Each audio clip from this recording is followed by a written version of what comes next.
right මේ තියෙන්නේ 2019 paper එකේ මාකින් ස්කීම් එක.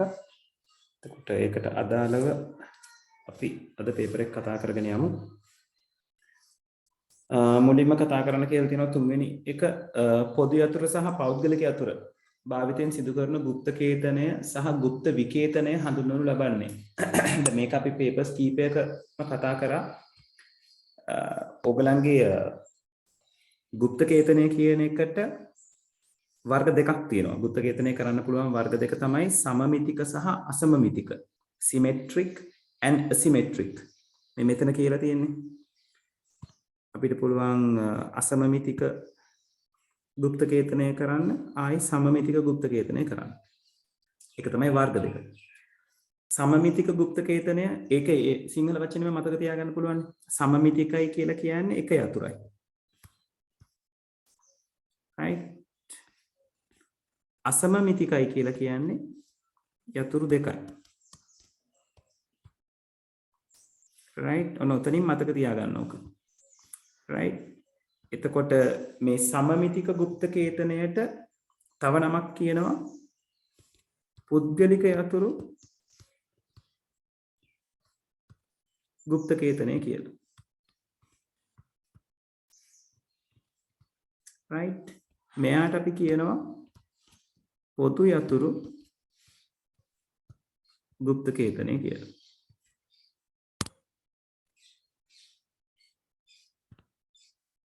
alright. ඉන්දුවරි හරි. දෙවෙනි එකත් මම කතා කරන්නම්. right? එතකොට මෙතන අහලා තියෙන්නේ පොදු යතුරු සහ පෞද්ගලික යතුරු භාවිතයෙන් සිදු කරන গুপ্ত කේතනය. ඒතර පොදු යතුරු පෞද්ගලික යතුරු කියන්නේ මේ යතුරු දෙවර්ගය. මෙතනට අදාළව තියෙන යතුරු දෙවර්ගය තමයි පොදු යතුරු පෞද්ගලික යතුරු කියලා අරගන්න. right? එතකොට යතුරු දෙකක් පාවිච්චි වෙන්නේ අසමමිතික গুপ্ত කේතනය. ඒ කියන්නේ පළවෙනි එක. පැහැදිලි? right. එතකොට මේකට හරි උත්තරේ වෙන්නේ පළවෙනි එක නේ. අසමමිතික গুপ্ত කේතනය. right. ඊළඟට දෙවෙනි එකත් කතා කරන්න කියලා කිව්වා bitwise and operation එක කරන විදිය මේ දෙන්නගේ. නේද? bitwise and operation එක කරන එක ලේසි අපිට and gate එකේ විදිහට මතක තියාගන්න තියෙන්නේ. එතකොට and gate එකේ විදිහට අපිට operation එක කරන්න අවශ්‍ය නම් අපි මුලින්ම මේ දෙන්න එකක් යට එකක් ලියා ගන්න ඕනේ. right? බිඳුවයි 1 බිඳුවයි 1 බිඳුවයි 1 බිඳුවයි 1 කියන එකත් එක්ක 1 බිඳුව 1 බිඳුව 1 බිඳුව 1 බිඳුව කියන සංඛ්‍යා දෙක තමයි bitwise operation කරන්නේ. දැන් bitwise operation කියන එක මේ විදිහට ද්විමේ සංඛ්‍යා දෙන්නේ නැතුව දශමේ සංඛ්‍යා දෙකක් දෙන්නත් පුළුවන්. දශමේ සංඛ්‍යා දෙකක් දුන්නොත් ඒක අපි ද්විමේ සංඛ්‍යා බවට පරිවර්තනය කරගන්න ඕනේ. පරිවර්තනය කරගෙන තමයි bitwise operation එක කරන්න තියෙන්නේ. එතකොට මම මෙයාව 1 කියලා නම් කරගත්තොත් මෙයාව 2 කියලා නම් කරගත්තොත් right 1 and 2 කියලා කියන්නේ අපි and operation එක කරන්න තියෙන්නේ. ඒ කියන්නේ 1යි බිඳුවයි and gate එක මත and gate එකට අදාළව තියෙන truth table එක මතක තියාගත්තා නම් හරි. 1යි බිඳුවයි තියෙනකොට උත්තරේ බිඳුවයි. right? මෙතන බිඳුවයි 1යි තියෙනට උත්තරේ බිඳුවයි. 1යි බිඳුවයි එනකොටත් බිඳුවයි. ওই විදිහට ගත්තොත් ඔක්කොම ටික ඔයාට output එක බිඳුවේ list එකක් විදිහට එන්නේ. right? ඒ නිසා දෙවෙනි එකට පළවෙනි උත්තරේ ඔයගලන්ට අරගන්න පුළුවන්. මේ එකම මතක් කරන්නම් එක අපි O operation එක ওই විදිහට තනීරකින් පෙන්නනවා. එක O2 කියලා ගත්තොත් කොහොමද එන්නේ? O gate එකට අදාළව. බිඳුවයි 1යි කියලා කියන්නේ 1යි. 1යි බිඳුවයි කියලා කියන්නේ 1යි. ඒ කියන්නේ මේකට අදාළව ගත්තොත් එන්නේ එකේ ඒවා පේලියක්. O එකට අදාළව. right? XOR එක අරගත්තොත් එක XOR එක මේ හැඩයෙන් පෙන්නනවා. එක XOR 2. right? එක XOR 2 ගත්තොත් XOR gate එකේ වෙන්නේ input එක જાතිය වුණාම බිඳුවයි input වෙනස් වුණාම 1යි. ඒතර මේකට අදාළව ගත්තොත් ඇත්තටම O gate එකේ output එකම තමයි මෙතනට එන්නේ. මොකද මේකේ හැම අවස්ථාවකදීම හම්බෙන්නේ බිඳුව 1 එහෙම නැත්නම් 1 බිඳුව. right ඒක නිසා හැම අවස්ථාවකදීම ඔයාට එක තමයි අරගන්න තියෙන්නේ. right පැහැදිලිද? ඒ නිසා පළවෙනි එක උත්තරේ විදිහට අපිට ගන්න පුළුවන්. හරි ඊළඟට හතරවෙනි ප්‍රශ්නේ කතා කරන්න කියලා තියෙනවා. මේක ලියා ගන්න ඉන්නවනම් මම විනාඩියක් දෙන්නම්. ටක් ගාලා ලියා ගන්න.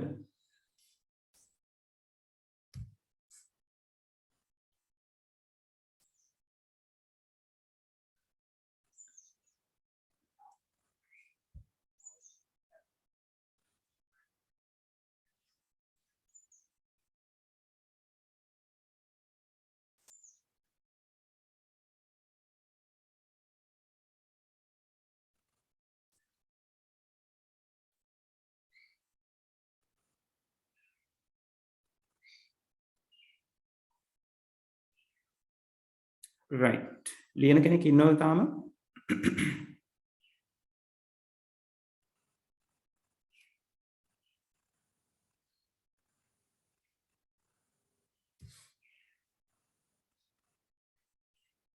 හරි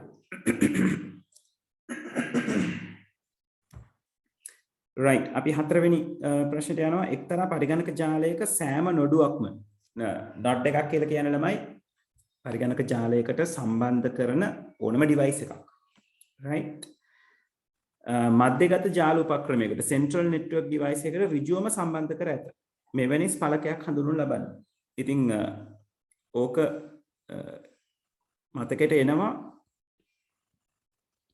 star topology එක මතක තියෙනවනම්. නේද අපි අපේ network diagram වල නිතරම අඳින්නේ star topology එක.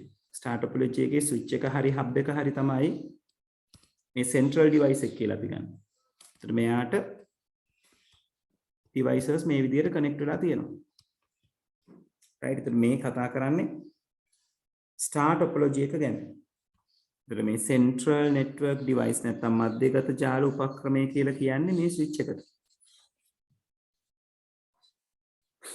right ඒක නිසා හතරට උත්තරේ පහ විදියට අරගන්න පුළුවන්. ඊළඟට 6 වෙනි ප්‍රශ්නේ. ඔව්. පහත කවරකින් මෘදුකාංග පරීක්ෂාවේ නිවැරදි අනුපිළිවෙල දක්වයිද? මෘදුකාංග පරීක්ෂා කරනකොට පරීක්ෂා කරන ක්‍රමවේද 4ක් තියෙනවා. කියන්නේ පියවර 4ක් තියෙනවා. මුලින්ම පුංචිම කොටස පරීක්ෂා කරනවා. ඒකට අපි කියනවා යුනිට් ටෙස්ට් එක, ඒකක පරීක්ෂාව කියලා. ඊළඟට ඒ යුනිට්ස් කීපයක් එකතු කරගන්න පුළුවන් යුනිට්ස් කීපය එකතු කරලා පරීක්ෂා කරනවා. ඒකට අපි කියනවා ඉන්ටග්‍රේෂන් ටෙස්ට් එක. එහෙම නැත්නම් ඒකාබද්ධ පරීක්ෂාව කියලා. ඊට පස්සේ මුළු සිස්ටම් එකම එකට එකතු කරලා පරීක්ෂා කරනවා. ඒකට අපි කියනවා සිස්ටම් ටෙස්ට් එක, පද්ධති පරීක්ෂාව කියලා. අවසානයේ අපිට පද්ධතිය හදන්න දීපු ක්ලයන්ට් අපි දෙනවා චෙක් කරන්න කියලා. එයා කරන්නේ acceptance test එක, ප්‍රතිග්‍රහණ පරීක්ෂාව. ඒතර මුලින්ම වෙන්නේ ඒකක, ඊළඟට වෙන්නේ integration ඒකාබද්ධ පරීක්ෂාව, ඊළඟට පද්ධති පරීක්ෂාව, අන්තිමට acceptance testing ප්‍රතිග්‍රහණ පරීක්ෂාව. ඒතර ඒකට අදාළව ගත්තොත් නේද හතරවෙනි උත්තරේ තමයි නිවැරදි උත්තරේ විදිහට අපිට අරගන්න තියෙන්නේ. මේ ශ්වේත මංජුසා පරීක්ෂාවයි කාල මංජුසා පරීක්ෂාවයි කියලා කියන්නේ මොකද්ද? ඒ කියන්නේ පරීක්ෂා කරන ක්‍රමවේද දෙකක්. අපිට පරීක්ෂා කරන්න පාවිච්චි කරන්න පුළුවන් ක්‍රමවේද දෙකක්. ශ්වේත මංජුසා පරීක්ෂාවේදී අපි ශ්වේත මංජුසා පරීක්ෂා කියන ක්‍රමවේදය පාවිච්චි කරොත් ඉන්පුට් එක ඉන්පුට් කරාම සිස්ටම් එක ඇතුලේ මොකද්ද සිද්ධ වෙන්නේ කියන එක පේනවා ඒ ඉන්පුට් එකට. අවුට්පුට් එක මොකක්ද කියලා බලා ගන්න පුළුවන්. ගොඩක් වෙලාවට ප්‍රෝග්‍රෑමර්ස්ලා කරන්නේ white box test එක. මොකද ඒගොල්ලන්ට සිස්ටම් එක ඇතුලේ මොකද්ද වෙන්නේ කියන එක ගැන අයිඩියා එකක් තියෙනවා. සිස්ටම් එක ඇතුලේ මොකද්ද වෙන්නේ කියලා අයිඩියා එකක් නැති කෙනෙක් සිස්ටම් එකට සිද්ධ කරන්න පුළුවන් වෙන්නේ black box test එක. users ලා විදිහට අපි ගොඩක් වෙලාවට කරන්නේ black box test. right? අපි මොකද ඇතුලේ මොකද්ද සිද්ධ වෙන්නේ කියන එක නිවැරදිව දන්නේ නැති නිසා. right? ඒක නිසා 6ට 4 වෙනි උත්තරේ අරගන්න පුළුවන්. right. ඊළඟට 7 වෙනි ප්‍රශ්නේ කතා කරන්න කියලා තියෙනවා. මෘදුකාංග සංවර්ධන සමාගමක් තව නව පද්ධති සංවර්ධන ව්‍යාපෘතිය සංකීර්ණ අවශ්‍යතා වලින් සමන්විත බවත් මේකේ අහන්නේ මේ සිස්ටම් එක හදන්න හොඳ මොඩල් එක මොකක්ද කියලා ප්‍රශ්නේ. එතකොට මේකේ සංකීර්ණ අවශ්‍යතා වලින් සමන්විතයි කියලා කියලා තියෙනවා. ඊළඟට මධ්‍යම සිට ඉහළ දක්වා අවදානම් මට්ටමක්. ඔය අවදානම ගැන කතා කරනකොට අපේ SDLC මොඩල්ස් වල පද්ධති සංවර්ධන ජීවන චක්‍රයේ මොඩල් වල අවදානමට මුල් තැන දීලා වැඩ කරන මොඩල් එකක් තියෙන ස්පයිරල් මොඩල් එක. දැන් අවදානම ගැන කියනකොටම අපිට ස්පයිරල් එක ගැන තමයි මේ කතා කරන්න කියන එක ඔළුවට එන්න ඕනේ. right? ඒ වගේම තමයි අවශ්‍යතා පැහැදිලි කර ගැනීමට ඇගීමක් ඉවැලුවේෂන් එකක් කරන්න ඕනේ කියලා කියලා තියෙනවා. right? ඊළඟට ඔය කියන පොයින්ට්ස් තුනට අදාළව කතා කරන්න කියලා තියෙන. එතකොට මෙතනදී වැඩි අවධානයක් අපිට දෙන්න වෙන්නේ මේ අවදානම කියන පැත්තට. මොකද දැන් අපි agile ගත්තත් ඊළඟට prototyping ගත්තත් ඊළඟට ශීඝ්‍ර යෙදුම් සංවර්ධනයේ rapid application development ගත්තත් ඕකේ මේ සංකීර්ණ අවශ්‍යතා වලින් ඉන්න කට්ටියටයි මේ evaluation එක කරගන්නයි ඒ දෙකට මේ හතර දෙනාම හොඳයි. සුචල්‍ය මූලාකෘති ශීඝ්‍ර සංවර්ධන සර්පිල. නමුත් අවදානම කියන එක නා ફોකස් වෙන්නේ සර්පිල ආකෘතිය. ඒක නිසා අපිට හතරවෙනි උත්තරයට තමයි යන්න වෙන්නේ. හරි. මේ වෙනකන් කරපු දේවල් ටික පැහැදිලිද?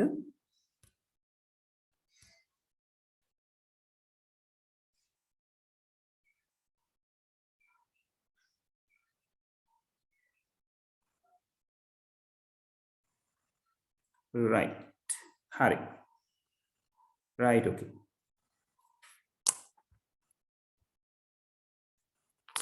හරි. ඉස්සරහට යමු. ඊළඟට 11 වෙනි ප්‍රශ්නේ කතා කරන්න කියලා තියෙනවා. පරිශීලකයෙකු Tamanගේ තනි සකසනය සහිත පරිගණකයේ පැතුරුම්පත් යෙදුමක් ආරම්භ කර නව පැතුරුම්පතක් නිර්මාණය කරයි. පැතුරුම්පත සඳහා අවශ්‍ය ඇතැම් තොරතුරු ලබා ගැනීම සඳහා ඔහු Tamanගේ දත්ත සමුදා කළමනාකරණ පද්ධතිය භාවිතා කර විශාල දත්ත සමුදායක් විවෘත කරයි. පැතුරුම්පත් සම්පූර්ණ කිරීමෙන් අනතුරුව එය සුරකී. ඉහත පරිශීලක විසින් මෙහෙයුම් පද්ධතිය පහත දී ඇති කවර අංග භාවිතා කර තිබේද?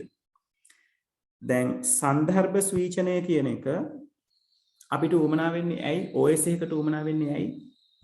ප්‍රොසෙසර් එකේ කවුරු හරි කෙනෙක් නතර වෙලා රන් වෙන්නේ නැතුව බලන් ඉන්නවා නම් ඒ ප්‍රොසෙස් එක අස් කරලා තව ප්‍රොසෙස් එකකට ඉඩ දෙන්න තමයි context switching කියන concept එක පාවිච්චි වෙන්නේ. ඒතර මෙතන කියලා තියෙනවා පැතුරුම්පත සඳහා අවශ්‍ය ඇතැම් තොරතුරු ලබා ගැනීම සඳහා ඔහු තමන්ගේ දත්ත සමුදා කළමනාකරණ පද්ධතිය භාවිතා කර විශාල දත්ත සමුදායක් විවෘත කරයි කියලා. ඒතකොට ඒ කියන්නේ ඒ වෙනකන් පැතුරුම්පතත් එක්ක වැඩ කරන්නේ නැහැ යා. ඒ කියන්නේ පැතුරුම්පත CPU එකේ රන් වෙවි ඉන්නකොට database එක open කරගත්තම වැඩ කරන්නේ database එකත් එක්ක පැතුරුම්පතත් එක්ක වැඩ කරන්නේ නැහැ. එහෙනම් පැතුරුම්පත CPU එකෙන් අයින් කරලා database එකට අදාළ process එක CPU එකට දාගන්න වෙනවා. ඒ කියන්නේ context switching සිද්ධ වෙනවා මෙතනදී. context switching. සන්දර්භ ස්විචනය. ඊළඟට මෙයා කියලා තියෙනවා පැතුරුම්පත සම්පූර්ණ කිරීමේ අනතුරු එය සුරකී කියලා. නේද? ඒතර සුරකින්නවා කියලා කිව්වොත් ඔතන අපි කතා කරන්නේ ෆයිල් මැනේජ්මන්ට් පැත්ත. ඊළඟට මේ ඕපන් කරගන්න කියන්නේ නව පැතුරුම්පතක් නිර්මාණය කිරීම. ඊළඟට මේ යෙදුම් ආරම්භ කිරීම. ඔය හැම එකකටම අදාළව කතා වෙන්නේ ෆයිල් මැනේජ්මන්ට්.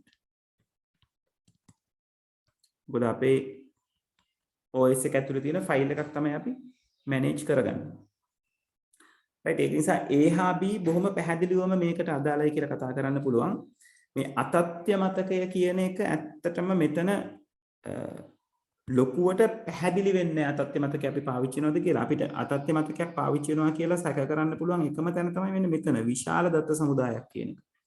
මොකද අපිට අතත්‍ය මතකයේ තියෙන එක ප්‍රයෝජනයක් තමයි අපේ භෞතික මතකයට වඩා RAM එකේ කැපැසිටි එකට වඩා ප්‍රමාණයෙන් විශාල ප්‍රෝග්‍රෑම් එකක් එක වැඩ කිරීමේ හැකියාව ලබා දෙනවා අතත්‍ය මතකය. එතකොට අවශ්‍යම කොටස RAM එකට ලෝඩ් කරලා ඉතිරි කොටස් ටික virtual memory එකේ තියාගන්න OS එක උදව් කරනවා.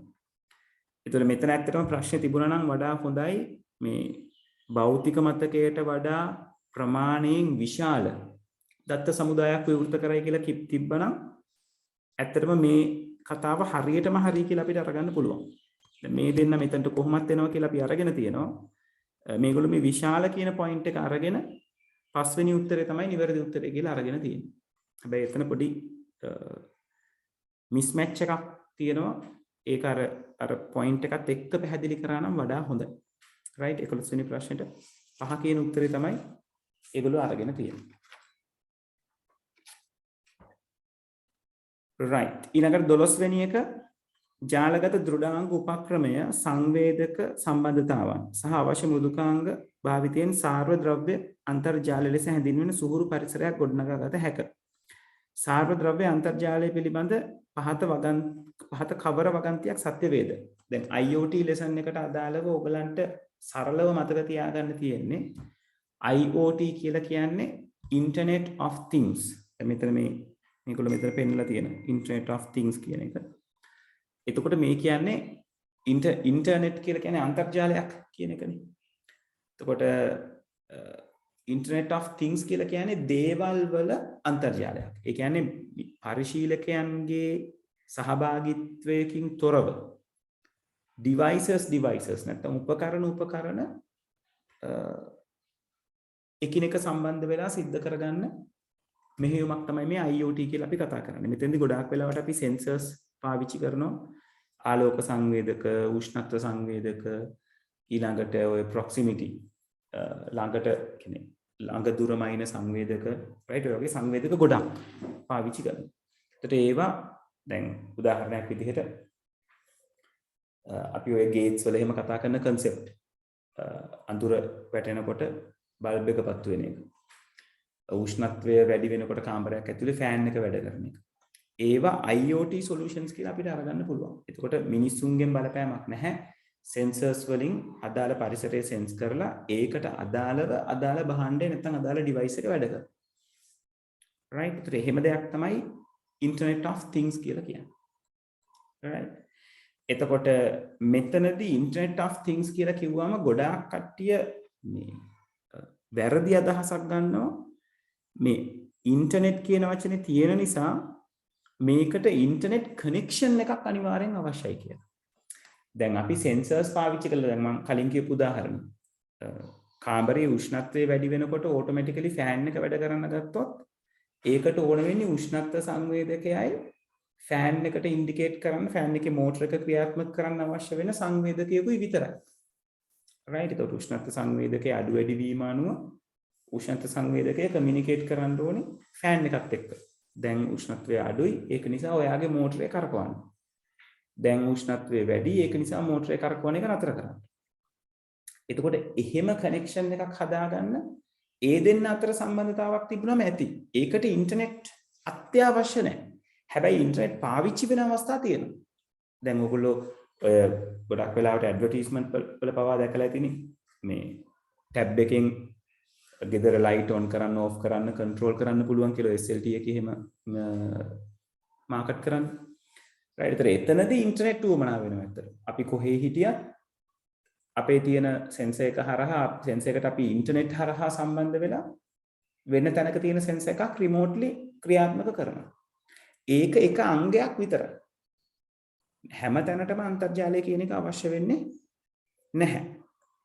right? ඒතකොට උතනදී සරලව මතක තියාගන්න මේක එකිනෙකට සම්බන්ධ වෙච්ච උපාංගවල things කියලා කියන්නේ දේවල් වල එකතුවක්. එතනදී අන්තර්ජාල කනෙක්ෂන් එක පාවිච්චි වෙන්න පුළුවන්. right? නමුත් අර අන්තර්ජාලය කියන වචනය හැදෙන්නේ මේ එක එක devices අතර තියෙන ජාලයක් කියන එක ගැන ඉන්ඩිකේට් කරගන්න. එහෙම නැත්නම් අපි commonly පාවිච්චි කරන ඉන්ටර්නෙට් කනෙක්ෂන් එක සම්බන්ධව කතා කිරීමක් නෙවෙයි එතනදී කරන්නේ. ඒතර පළවෙනි එකේදී කියලා තියෙනවා සෑම IoT උපක්‍රමයක් හෝ අයිතමයක්ම UTP රැහැන් මගින් සම්බන්ධ කළ යුතුය. UTP කියලා කියන්නේ unshielded twisted pair. right? ඒ කියන්නේ අර shield එකක් නොමැති twisted pair cable එක ගැන කතා කරන්නේ. ඒතර එහෙම අවශ්‍ය නැහැ. unshielded වෙන්න අවශ්‍ය නැහැ. ගොඩාක් වෙලාවට internet of things වැඩ කරනකොට wireless වැඩ කරනවා, wired වලුත් වැඩ කරන්න පුළුවන්. right? අනිවාර්යයෙන්ම හැම එකක්ම wire එකකින් සම්බන්ධ විය යුතුයි කියලා නියමයක් නැහැ. එහෙම වුණොත් අපිට ලොකු ජාලයක් ඇතුලේ ලොකු wiring circuit එකක් දකින්න හම්බ වෙනවනේ. ඒක නිසා මේක සෑම IoT උපක්‍රමයක්ම කියලා තියෙන නිසා මේක වැරදි කියලා ගන්න පුළුවන්. IoT පිහිටුවීමකට ඇති කිසියම් හෝ ආයතනයක් මෙහෙයුම අක්‍රීය වූ විට සමස්ත IoT පිහිටුවීමම වසා දැමුණු ඇත. එහෙම වෙන්නේ නැහැ. මොකක් හරි එක තැනක දැන් උදාහරණයක් විදිහට මෝටර එක වැඩ ෆෑන් එකේ මෝටර එක වැඩ කරන එක නතර වුණා කියලා උෂ්ණත්ව සංවේදකයෙන් උෂ්ණත්වය ඩිටෙක්ට් කිරීම කියන එක නතර වෙන්නේ නැහැ. ඒ දේවල් වෙන වෙනම තමන්ගේ ක්‍රියාවලිය සිද්ධ කරගෙන යනවා. right? ඒක නිසා අපිට මේක නිවැරදි කියලා දන්නත් බෑ. IoT පරිසරයක් දුරස්තව අධීක්ෂණය කිරීම සඳහා සහ පාලනය කිරීම සිදු කළ නොහැක. සිදු කළ හැක. නොහැක නෙවෙයි අපිට පුළුවන්. right? වෙන තැනක සෙටල් කරන්න බලන්න දැන් ඔය remote control gates එහෙම වලට systems හදන්න පුළුවන්. අපිට කැමති තැනක ඉඳලා ගෙදර ගේට්ටු වරින විදිහට. right? එතකොට ඒක ඔය IoT management එකක් තමයි. එතකොට වෙන්නේ phone එකයි gate එකේ තියෙන සංවේදකයයි අන්තර්ජාලය හරහා අන්තර්ජාල සම්බන්ධතාවක් හරහා connect වෙනවා. right?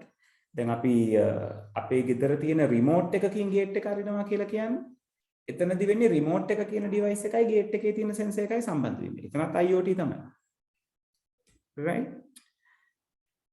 එතකොට මෙතන නොහැක කියන එක අපිට අරගන්න බෑ නිවැරදි ප්‍රකාශයක් විදිහට.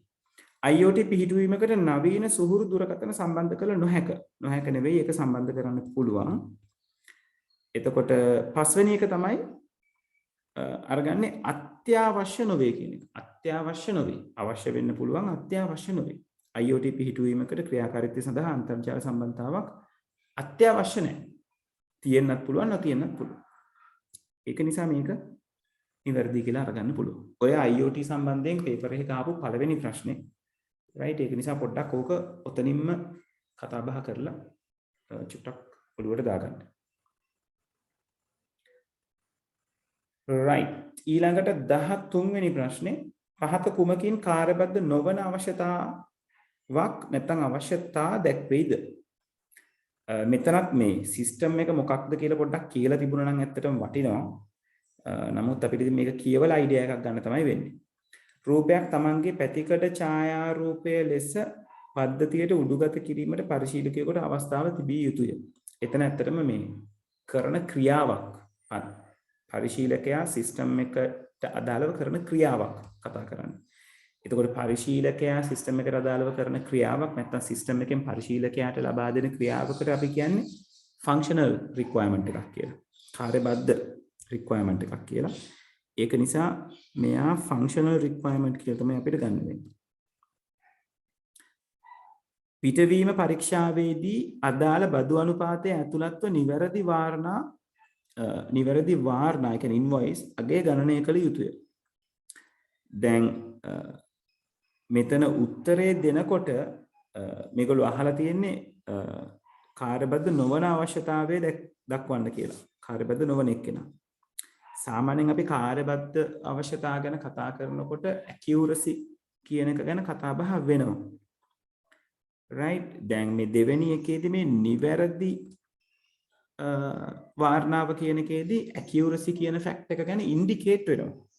හැබැයි සම්පූර්ණ ප්‍රකාශය ගත්තොත් තියෙන්නේ පිටවීම පරීක්ෂාවේදී අදාළ බදු අනුපාතයට ඇතුළත්ව මේ වාර්නා අගය ගණනය කළ යුතුයි කියන එක. දැන් ඒක නිවැරදි වාර්නා අගය කිව්වම එතනදී ෆන්ක්ෂනල් එක ඇතුලේ non functional පොඩි දෙයක්ත් සඳහන් කරලා තියෙනවා. නමුත් ඒක totally ගත්තම functional requirement එකක්.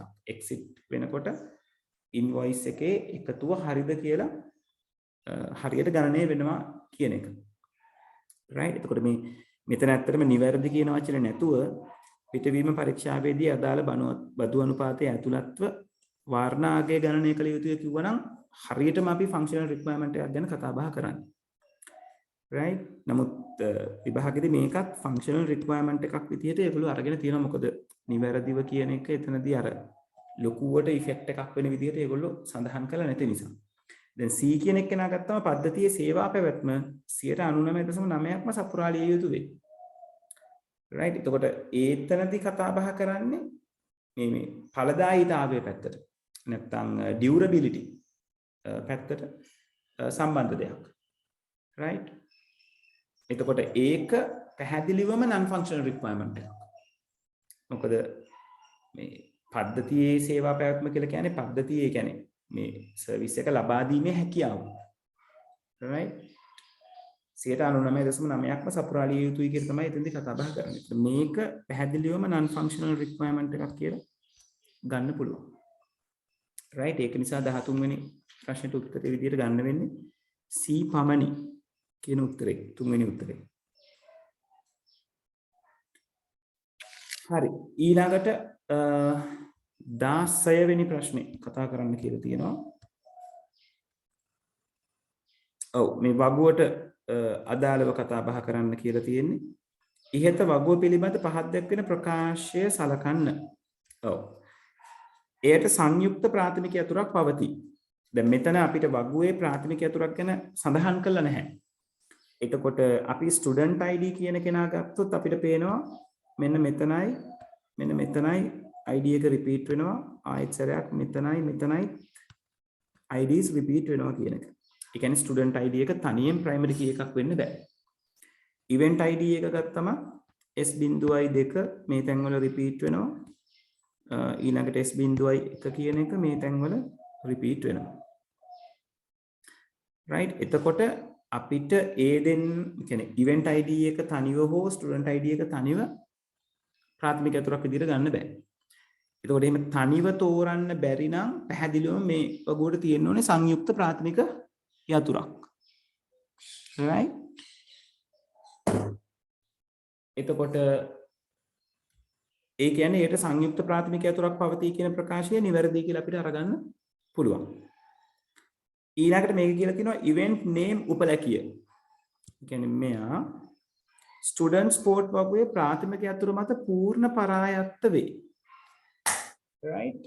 දැන් ඒක අඳුන ගන්න නම් අපි බලන්න ඕනේ මේ event name එකත් එක්ක වෙනස් වෙන්නේ කවුද කියන එක. ඕගලන්ට පේනවා මේ කැරම් කියන එක්කෙනාට තියෙන S02 ආයෙත් මෙතනත් කැරම් කියලා තියෙනවා එයාට තියෙන්නේ S02. හැබැයි ස්ටුඩන්ට් ID එක ඒකට දාලව ගත්තොත් තියෙන්නේ එකක තියෙනවා CI12 කියන අගය අනිත් එකේ තියෙනවා CI18 කියන අගය. ආයෙත් බාස්කට් බෝල් ගත්තම බාස්කට් බෝල් එකට තියෙන S01 එතන බාස්කට් බෝල් එකකට තියෙන S01. ඒතර ඔය නිරීක්ෂණයෙන් අපිට කියන්න පුළුවන් පැහැදිලිවම event name එකට අදාළව event ID එක ගන්නට මැච් වෙනවා.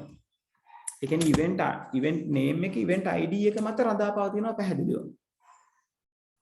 එතකොට එහෙම පැහැදිලිවම රඳාපවතිනවා කියලා කිව්වම මෙයා සංයුක්ත යතුර මත රඳාපැවැත්මක් ගැන මෙතෙන්දී කතා බහ කරන්න බෑ. මොකද සංයුක්ත යතුර ගැන හිතුවොත් හිතන්න වෙන්නේ මේ දෙන්න එකතු වෙලා. එතකොට මේ දෙන්න සංයුක්ත යතුරක් වුණොත් event name එක මේ දෙන්න මතම රඳාපවතින්නේ නැහැ. රඳාපවතින්නේ event ID කියන කෙනා මත පමණයි. right? ඒක නිසා අපිට මේ ප්‍රකාශය නිවැරදි ප්‍රකාශයක් කියලා ගන්න බෑ. පූර්ණ පරායත්තතාව කියන එක එතනදී නැහැ. ඊළඟට කියනවා event ID යනු නිරූප්‍ය යතුරකි. candidate key එකක් කියලා. event ID එක අපිට candidate key එකක් කියලා ගන්න බෑ. මොකද event ID එක candidate key එකක් නම් එයාව primary key එකක් බවට පත් කරන්න පුළුවන් වෙන්න ඕනේ. event ID එක තනියෙන් primary key එකක් බවට පත්වීමේ හැකියාවක් නැහැ. ඒක නිසා අපිට මේක candidate key එකක් කියලා අරගන්න බෑ. මොකද candidate කියලා කියන්නේ ප්‍රාථමික යතුරක් වීමට සුදුසුකම් තියෙන අය. මේ ටේබල් එකට දාලුව එයාට ප්‍රාථමික යතුරක් වීමේ සුදුසුකමක් නැහැ event ID එකට තනියම. ඒක නිසා උත්තරය යන්න වෙන්නේ ඒ පමණි කියන උත්තරය. right 19 වෙනි ප්‍රශ්නේ ඊළඟට 19 වෙනි ප්‍රශ්නේ අහලා තියෙනවා දී ඇති මතක දූරාවලි සටහනට අනුව පහත සඳහන් කවරක් ABCD යන පිළිවෙලින් නිරූපණය කරයි. දැන් මෙතන මතක දූරාවලිය අපිට අනිවාර්යයෙන්ම ගැටලුවක් නැතුව කියා ගන්න පුළුවන් තැන තමයි උඩින්ම ඉන්නේ registers.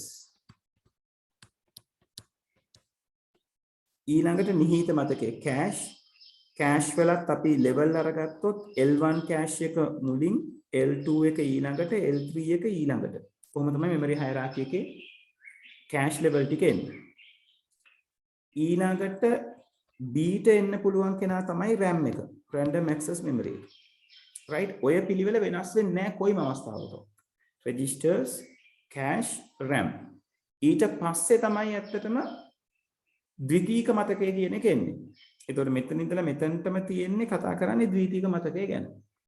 ඒතකොට ද්විතීක මතකයේ solid state storage එක අරගෙන තියෙනවා RAM එකට පස්සේ ඊළඟට C ඉන්නවා ආයි CD එකක් optical disk එකක් තියෙනවා ඊළඟට D ඉන්නවා. ඒතකොට මේ C හා D කවුරු වෙන්න පුළුවන්ද කියන එක තමයි අපි guess කරගන්න ඕනේ. ඒතකොට පැහැදිලිවම පළවෙනි උත්තරේ නැති වෙනවා. මොකද A කියන්නේ චුම්බක පටිය නෙවෙයි. පැහැදිලිව මේක වැරදි.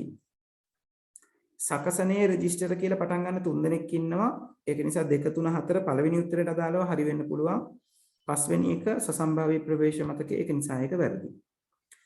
දෙවෙනි උත්තරේ සකසනේ රෙජිස්ටර් වලට පස්සේ තියෙන චුම්බක දෘඩ තැටිය. චුම්බක දෘඩ තැටිය තියෙන නිසා මෙයා වැරදි කියලා අපිට අරගන්න පුළුවන්. මොකද එතනට එන්න ඕනේ B වලට සසම්භාව්‍ය ප්‍රවේශ මතකයේ එන්න ඕනේ. දැන් 3 හෝ 4.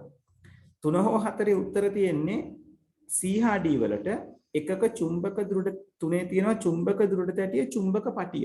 ඒ කියන්නේ hard disk එක අපි සාමාන්‍යයෙන් දන්න hard disk එක සහ magnetic tape එක. right? එතකොට hard disk එකයි magnetic tape එකයි අරගත්තම hard disk එක තමයි speed එක වැඩි. magnetic tape එක speed එක අඩුයි.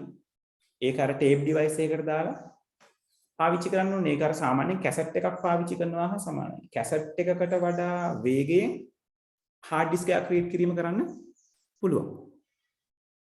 right? ඒක නිසා නිවැරදි උත්තරේ අපිට අරගන්න වෙන්නේ 3 වෙනි උත්තරේ කියලා. right? චුම්බක දෘඩ තැටිය තමයි C කියන්නේ. චුම්බක පටිය තමයි D කියන්නේ. right? දැන් මේගොල්ලෝ මේ ඩයග්‍රෑම් එක මේකේ දීලා තියෙන නිසා පොඩ්ඩක් ওই ඩයග්‍රෑම් එක ෂෝට් නෝට් කරගත්තට කමක් නැහැ. මොකද ඕකම නැවත හරවලා අහන්න පුළුවන් ඔයගොල්ලන්ට. right? විනාඩියක් දෙන්නම් ලියා ගන්න ඕන දේවල් තියෙනවා නම් සටහන් කරගන්න. ඊට පස්සේ 20 වෙනි ප්‍රශ්නෙට යමු.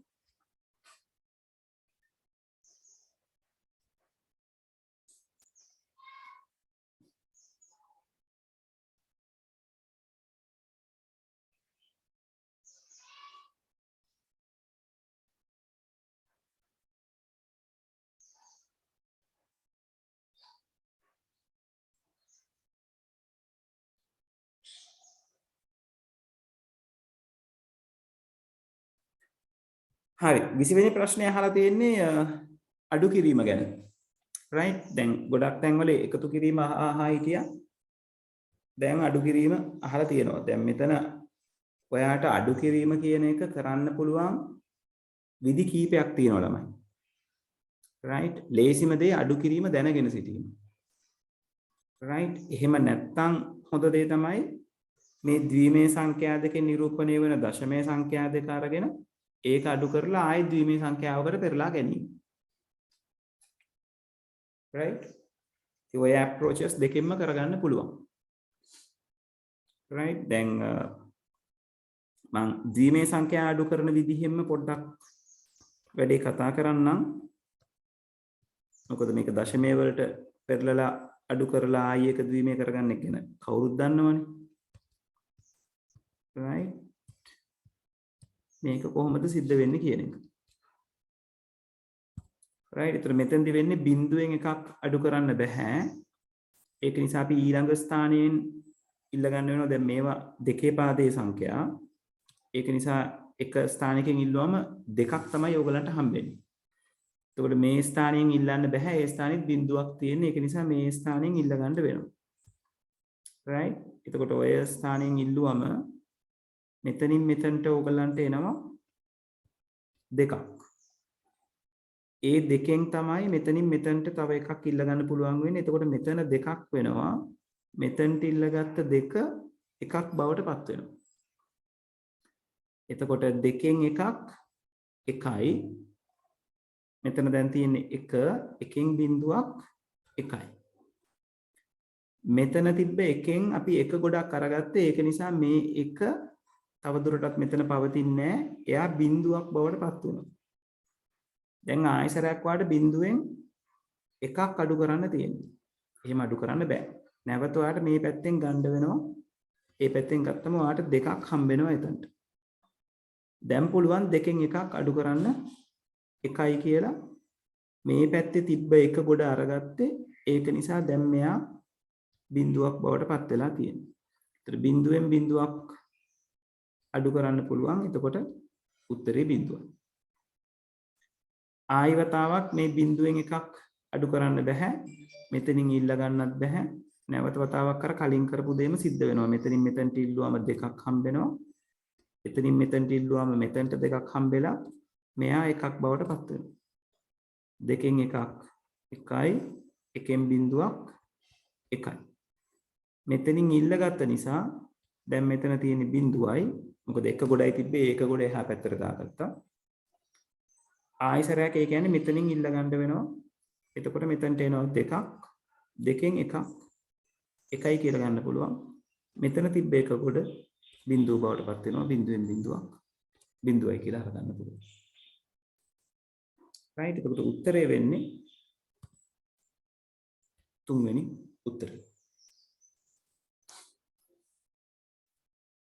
පැහැදිලිද ළමයි උතන වෙච්ච දේ?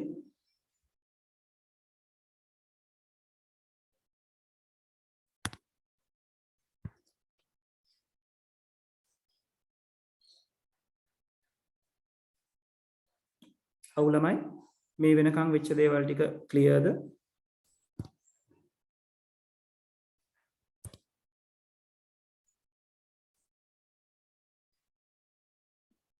right. okay.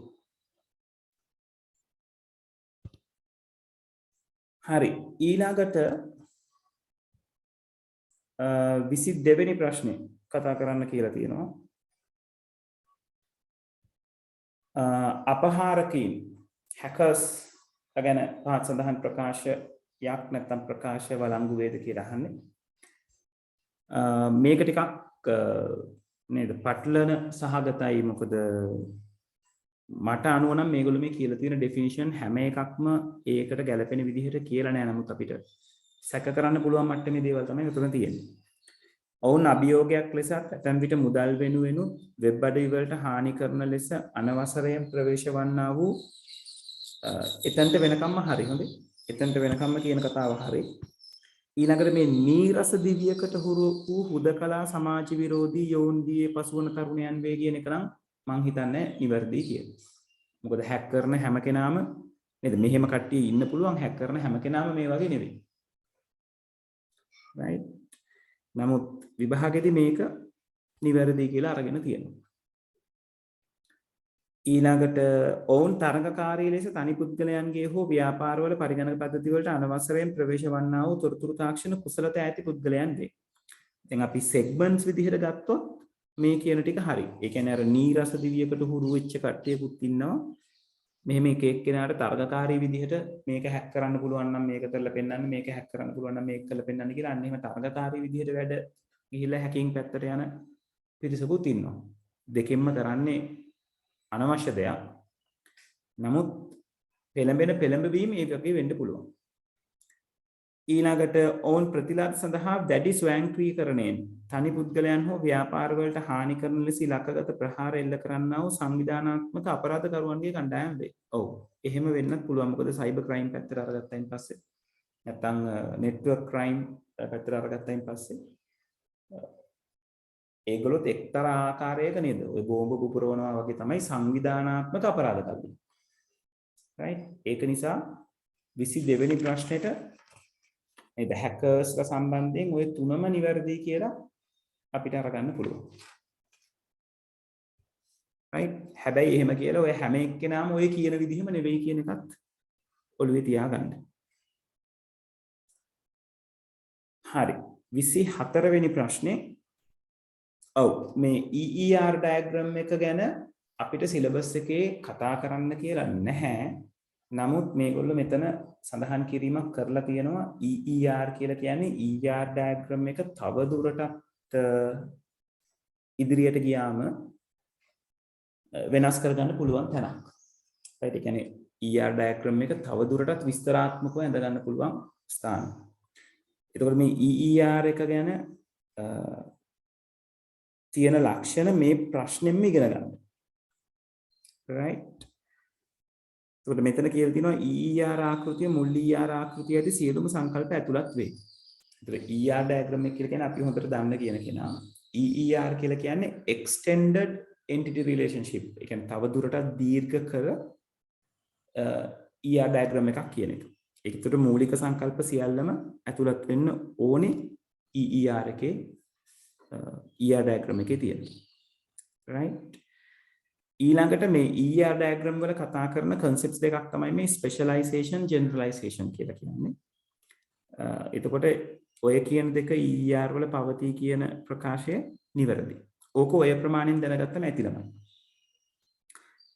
දුර්වල භූතාර්ථ ආකෘතිකරණය සඳහා නව සංකල්ප ER ඇතුළත් වේ. මෙහෙම දෙයක් ඇතුළත් වෙන්නේ නැහැ. right? සාමාන්‍යයෙන් අපි ER සම්බන්ධයෙන් ඔයගොල්ලෝ දැනගන්න මෙන්න මේ කරුණු දෙක දැනගෙන හිටියනම් හරි ඔන්න ඔය කරුණු දෙක ඔය ආකාරයෙන් තියෙනවා කියලා. මොකද සිලබස් එකේ ඕක ගැන කතා කරන්න කියලා නෑ. සිලබස් එක අවසානයේදීම කියලා තියෙනවා ER කියලා එකක් තියෙනවා කියලා ඕගලන්ට කියන්න කියලා. එච්චරයි. ඒක නිසා මේක මෙතනට අදාළව ඕගොල්ලෝ දැනගන්න. මේ ප්‍රශ්නට අදාළව ඕගලන්ට ගන්න තියෙන උත්තරේ A හා B කියන උත්තරේ. තුන්වෙනි උත්තරේ. right? මම ඔයගලන්ට ඔය EER diagram එකක් පොඩ්ඩක් පෙන්නන්නම්. මොන විදිහද කියන එක.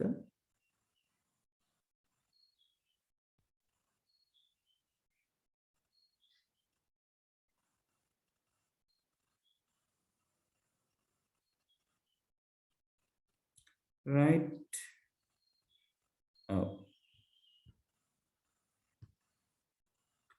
මෙන්න මේ කියන්නේ මෙන්න මේ විදිහට දැන් ඔය generalization ඊළඟට specialization කියනවා. දැන් කියන්නේ මෙතන තියෙන මේ animal කියන entity එක තව දුරටත් entities වලට බෙදලා. ඒ කියන්නේ animal කියන කෙනාට මේ જાතියේ සත්තු වර්ග තුනක් ඉන්න පුළුවන්. ඒතර tiger ට අදාළව attribute වෙනම කතා කරන්න පුළුවන්. lion ට අදාළව attribute වෙනම කතා කරන්න පුළුවන්. elephant ට අදාළව attributes වෙනම කතා කරන්න පුළුවන්. right? ඔන්න ඔය වගේ approach එකක් තමයි generalization කියලා කියන්නේ. දැන් අපි ER diagram එකේ animal යටතේ එන අගයන් තුනක් මේ tiger, lion, elephants කියලා කියන්නේ. ඒතර ER diagram එක මේක තවදුරටත් දීර්ඝ කරලා යනදම සත්වයාගෙන් සත්වයා වෙන් කළ. එතකොට දැන් කොටියගේ තියෙන ලක්ෂණ නෙවෙයිනේ සිංහයාට තියෙන, සිංහයාගේ තියෙන ලක්ෂණ නෙවෙයි අලියට තියෙන. ඒතර මේ විදිහට තවදුරටත් ඒක විස්තර කරලා හදන්න පුළුවන්. right? ඊළඟට specialization කියලා කතා කරන්නේ ඔය සේවකයෙක් සම්බන්ධයෙන් එයා developer කෙනෙක් වෙන්න පුළුවන්, tester කෙනෙක් වෙන්න පුළුවන්. එතකොට developer කෙනෙක් programmer කෙනෙක්ගේ තියෙන අනුලක්ෂණ වෙනයි, tester කෙනෙක්ගේ තියෙන අනුලක්ෂණ වෙනයි. right? දැන් අපි ER diagram වල අඳිනකොට සමහර වෙලාවට මේ developer tester කියන දෙන වෙනම entities දෙකක් විදිහට සලකන අවස්ථා අපි කරනවා. එහෙම නැත්නම් employee කියන පොදු category එකේ developer tester කියන දේවල් අපි list කරනවා අගයන් විදිහට. ER එකේදී කරන්නේ ඒක තවදුරටත් විස්තර කරලා අඳින එක. right? ඔය විදිහට මේ කොටස් මේ පෙන්ලා තියෙන්නේ ER diagram එක ඔය විදිහට complex නිර්මාණය කරගන්න පුළුවන්. right? ඔය ගැන දලා idea එකක් ඔළුවේ තියාගන්න, විශේෂයෙන් මේ ප්‍රශ්නේ කතා බහ කරලා තියෙන ටික. ඒ ටික ඕගලන්ට ප්‍රමාණවත් ඕකත් එක්ක. ආයි ප්‍රශ්නයක් ආවොත් ඕකම කරකවල තමයි ඕගලන්ට එන්න හැකියාව තියෙන්නේ. හරි. ඊළඟට 28 වෙනි ප්‍රශ්නය අහලා තියෙනවා. පහත් සඳහන් කුමන උදාහරණයේ PHP විචල්්‍ය නාමයන් සමග වළංගු වේද? දැන් PHP කියන දේවල් අපිට කතා බහ කරන්න තරම් වෙලාවක් සෙටල් වුන්නේ නැහැ. PHP විචල්්‍ය නාමයක් සාමාන්‍යයෙන් ආරම්භ වෙන්නේ ඩොලර් සලකුණෙන්. right? එතකොට PHP variable එකයි Python variable එකයි අතර තියෙන එකම වෙනස ඔය ඩොලර් sign එක විතරයි. අනිත් නීති රීති ඔක්කොම ටික එකයි. right? එතකොට ඩොලර් සලකුණෙන් පටන් ගන්න ඕනේ හැම විචල්්‍ය නාමයක්. මේ කියන්නේ අපි Python වල x කියලා විචල්්‍ය නාමයක් අරගන්නවා නම් PHP වල යාම ගන්න පුළුවන් $x. Python වල ABC කියලා විචල්‍ය නාමයක් අරගන්නවා නම් මෙතන අරගන්න පුළුවන් $ABC. Python වල _xy කියලා එකක් අරගත්තොත් මෙයාගේ $_xy කියලා define කරගන්න පුළුවන්. හරිද? ඒක එකම නීති රීති තියෙනවා. Python වල විචල්‍ය නාමය පටන් ගන්න පුළුවන් underscore එකකින් සහ අකුරකින් පමණයි. PHP වල $sign එකට පස්සේ තියෙන character එක, ඒ කියන්නේ මේ පළවෙනි character එක $sign එකට පස්සේ තියෙන එක underscore එකක් හරි character එකක් හරි විය යුතුයි. ඊට පස්සේ Python වල ඉතිරි characters අකුරු ඉලක්කම් underscore විතරයි පාවිච්චි කරන්න පුළුවන්. PHP වලත් එහෙමයි. පටන් ගන්න ඕනේ $එකකින් ඊළඟ එක්කෙනා underscore එකක් හරි අකුරක් හරි වෙන්න ඕනේ. ඊට පස්සේ තියෙන ටික අකුරු ඉලක්කම් underscore කියන જાති තුලින් එකක් වෙන්න ඕනේ. ඊට එහා වෙනස් කරන්න බෑ. right? ඒතකොට ඒකට අදාළව අරගත්තොත් මෙතන @ එකෙන් පාවිච්චි කරලා තියෙන නිසා මෙයා වැරදි. and sign එකෙන් open කරලා තියෙන නිසා මෙයා වැරදි. මෙතන space එකක් තියෙන නිසා මෙයා වැරදි. මෙතන underscore එක පළවෙනි character එක වෙන නිසා මෙයා වැරදි. පළවෙනි character එක වෙන්න ඕනේ $character එක. ඊට පස්සේ එන character එක තමයි අකුරක් හෝ underscore එකක් වෙන්න ඕනේ. ඊට පස්සේ එක අකුරු underscore ඉලක්කම් වෙන්න පුළුවන්. ඒක නිසා හතරවෙනි එක උත්තරේ විදිහට ගන්න පුළුවන්. right. ඊළඟට 30 කතා කරන්න කියලා තියෙනවා. විලාසිතා පන්තිවල පන්ති යෙදීම පිළිබඳව වළංගු උදාහරණේ පහක් දැක්වෙන්නේ කවරක්ද? right. එතකොට මේ පන්ති යෙදීම කියලා කියන්නේ class selector එක කියලා කියන්නේ. right. මොකද selectors ಜಾති තුනක් තියෙනවා මතකයිනේ. element selector එක කියලා තිබුණා. ඒකේ කෙලින්ම අපි HTML element එක ලියන්නේ p_h1 මේ විදිහට. ඊළඟට id selector එක කියලා එකක් තිබුණා. ඒක hashtag එකත් එක්ක අදාළ id එක ලියන්න ඕනේ. id එක එතකොට ඔයාගේ attribute එකේ ඔයා සඳහන් කරන්න ඕනේ. ඒ කියන්නේ paragraph එකේ attribute එකක් ගත්තොත් id සමානයි abc කියලා. ඔයා css එක ලියනකොට #abc කියලා css එක ලියන්න පුළුවන්. right. ඒකට #abc කියලා ලිව්වම css එක connect වෙන්නේ මේ අදාළ paragraph එකට විතරයි. right. ඒ කියන්නේ නිකම් paragraph වලට connect වෙන්නේ නැහැ. දැන් මම මෙතන යම් කිසි දෙයක් ලියලා මෙතන paragraph එක close කරොත් මේ ඊළඟට තව paragraph tag එකක් තිබ්බොත් ওই විදිහට css එක ලිව්වොත්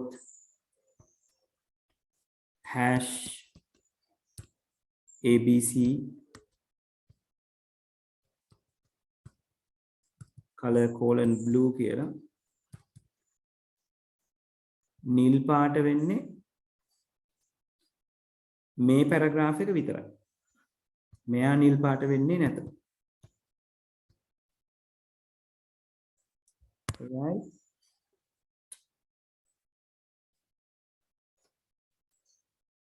හරි. right ඉදෝරේ.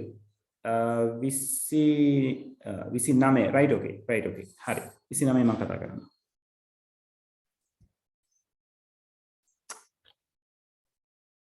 right. එතකොට class selector එක එනකොට class selector එකේ එන්න ඕනේ අපිට class එක ගන්න පුළුවන් class කියන attribute එකෙන් අපි class name එකක් දුන්නොත් C1 කියලා මම දීලා තිබ්බොත් class name එක මෙතන මොනවා හරි තිබ්බොත් එතකොට මේ class selector එකට apply වෙන්න නම් අපි පටන් ගන්න ඕනේ dot එකෙන් .c1 .c1 කියලා color : red කියලා දුන්නොත්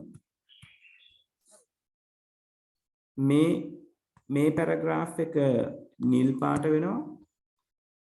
ඒ id එක නිසා මෙයාට මොකුත් සිද්ධ වෙන්නේ නැහැ. මේ paragraph එක රතු පාට වෙනවා. ඒක class select එක නිසා. so class එක දෙනකොට නිතරම dot එකත් එක්ක පාවිච්චි කරන්න කියලා තියෙන්නේ. අපි සාමාන්‍යයෙන් කතා කරනවා id selector එකේ තියෙන id එක duplicate කරන්න බෑ. duplicate කරන්නේ නැහැ. good practice එකක් විදිහට class එක duplicate කරනවා කියලා. right? ඒත් ඔය දේවල් තමයි class select එක සම්බන්ධයෙන් දැනගන්න ඕනේ. එතකොට මෙතන class select එකට අදාළව උදාහරණ වෙන්නේ බොහොම පැහැදිලිවම පළවෙනි එක. මොකද ඒක විතරයි dot my class කියලා පටන් අරන් තියෙන්නේ. මේ hash වලින් පටන් අරන් තියෙන්නේ id select එකක්. මේ විදිහේ මේ තියෙන අවස්ථා තුනම වැරදි. my class කියලා ওই විදිහට තනියෙන් ගන්න බෑ. මෙහෙම තනියෙන් පාවිච්චි කරන්න පුළුවන් වෙන්නේ element එකක නමක් විතරයි.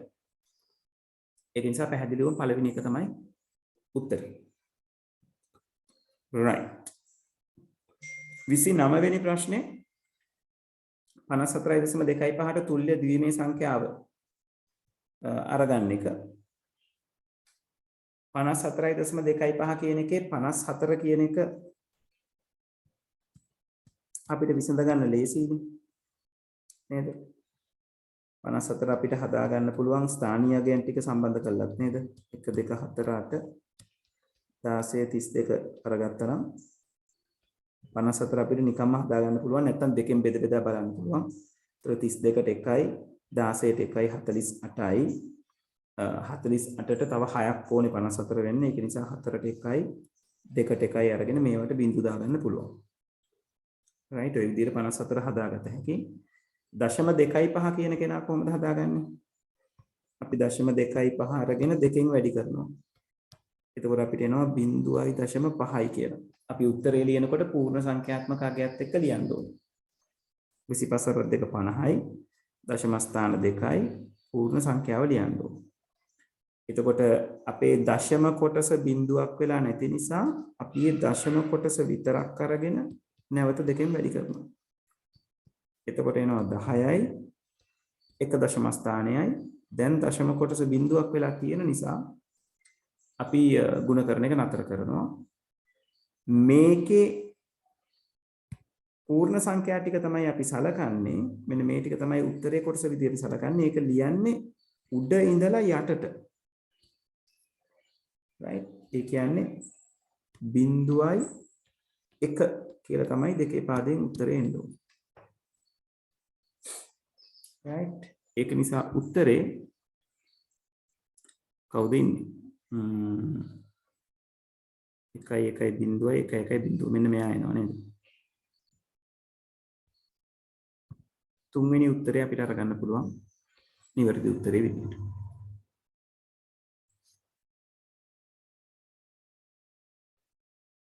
right?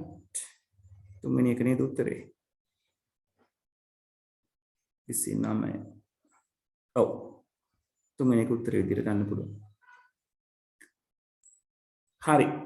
මෙතනට වෙනකම් පැහැදිලිද දේවල් ටික?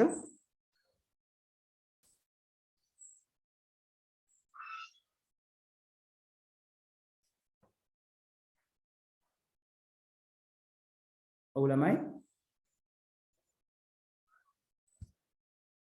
right. ඊළඟට 31 වෙනි ප්‍රශ්නේ HTML ෆෝර්ම වල get සහ post විධික්‍රම පිළිබඳ අසත්‍ය වන්නේ පහත කවරක්ද? මෙතනත් ළමයි මේ points ටික පොඩ්ඩක් දැනගන්න. අපිට මේකේ උත්තරේ එක සැරෙන් ගන්න පුළුවන්. මොකද අපි ඉගෙනගෙන තියෙනවා get කියන method එක form වල තියෙන get කියන method එක පාවිච්චි කරනවා සාමාන්‍ය දත්ත ප්‍රවාහනයක් සඳහා. ඒ කියන්නේ form එකක තියෙන දත්ත server එක පැත්තට සාමාන්‍ය විදිහට අපි සාමාන්‍ය විදිහට යවනකොට කියනවා මේ URL එකත් එක්ක බැඳලා යවනවා කියලා. page එකේ address එකත් එක්ක බැඳලා යවනවා කියලා. post කියන එක නා පාවිච්චි කරන්නේ සංවේදී දත්ත හොමාරු කරන්නේ. දැන් සාමාන්‍ය username එකක් password එකක් database එකක් පැත්තට යවනවා නම් post කියන method එක තමයි අපි පාවිච්චි කරන්නේ. right? එතකොට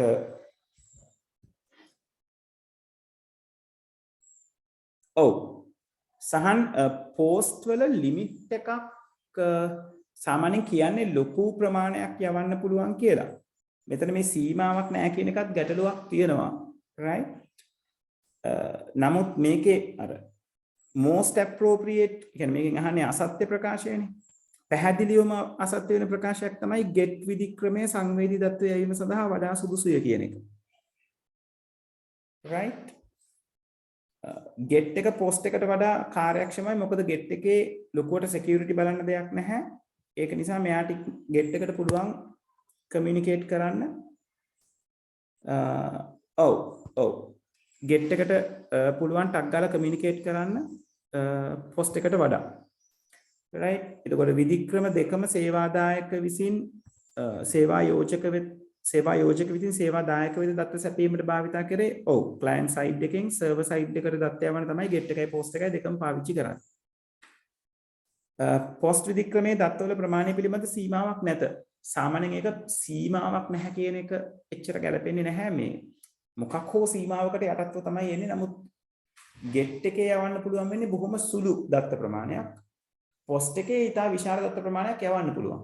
හේතුව තමයි get එකෙන් පාස් වෙන එක ඒ අදාළ page එකේ address එකත් එක්ක බැඳිලා තමයි යන්නේ. post එකෙන් පාස් වෙන එක page එකේ body එකත් එක්ක තමයි පාස් වෙන්නේ. right? ඒක නිසා සීමාවක් නැත කියන එක ඒ තරම්ම හොඳ උත්තරයක් නෙවෙයි. නමුත් දැන් මෙතනට අදාළව තුන්වෙනි එක අනිවාර්ය උත්තරේ වෙන නිසා වැරදි එකක් වෙන නිසා සීමාවක් නැත කියන එක අපිට නිවැරදි කියලා සලකන්න පුළුවන්. post කියන එක නා bookmark වලට පාවිච්චි කරන්න බෑ. get කියන එක නා bookmarks වල පාවිච්චි කරන්න පුළුවන්. right? ඒ කියන්නේ මේකත් හරි. තුන්වෙනි එක තමයි උතනදී වැරදි උත්තරේ විදියට අපිට අරගන්න තියෙන්නේ මේ get and post ගැන මේ comparison එක පොඩ්ඩක් ළමයි ඔයගලන්ගේ ඔය HTML note එකට හරි ඔයගොල්ලෝ short note කරගන්න තැනක පොඩ්ඩක් රඳව ගන්න. මොකද මේගොල්ලෝ මේ අර ටිකක් අලුතෙන් කරුණු දෙකක් තුනක් දාලා තියෙන නිසා ඒ දේවල් නැවත නැවත check කරන්න පුළුවන්. right? නිසා මෙතනින්ම මේ කතා බහ අල්ලගන්න.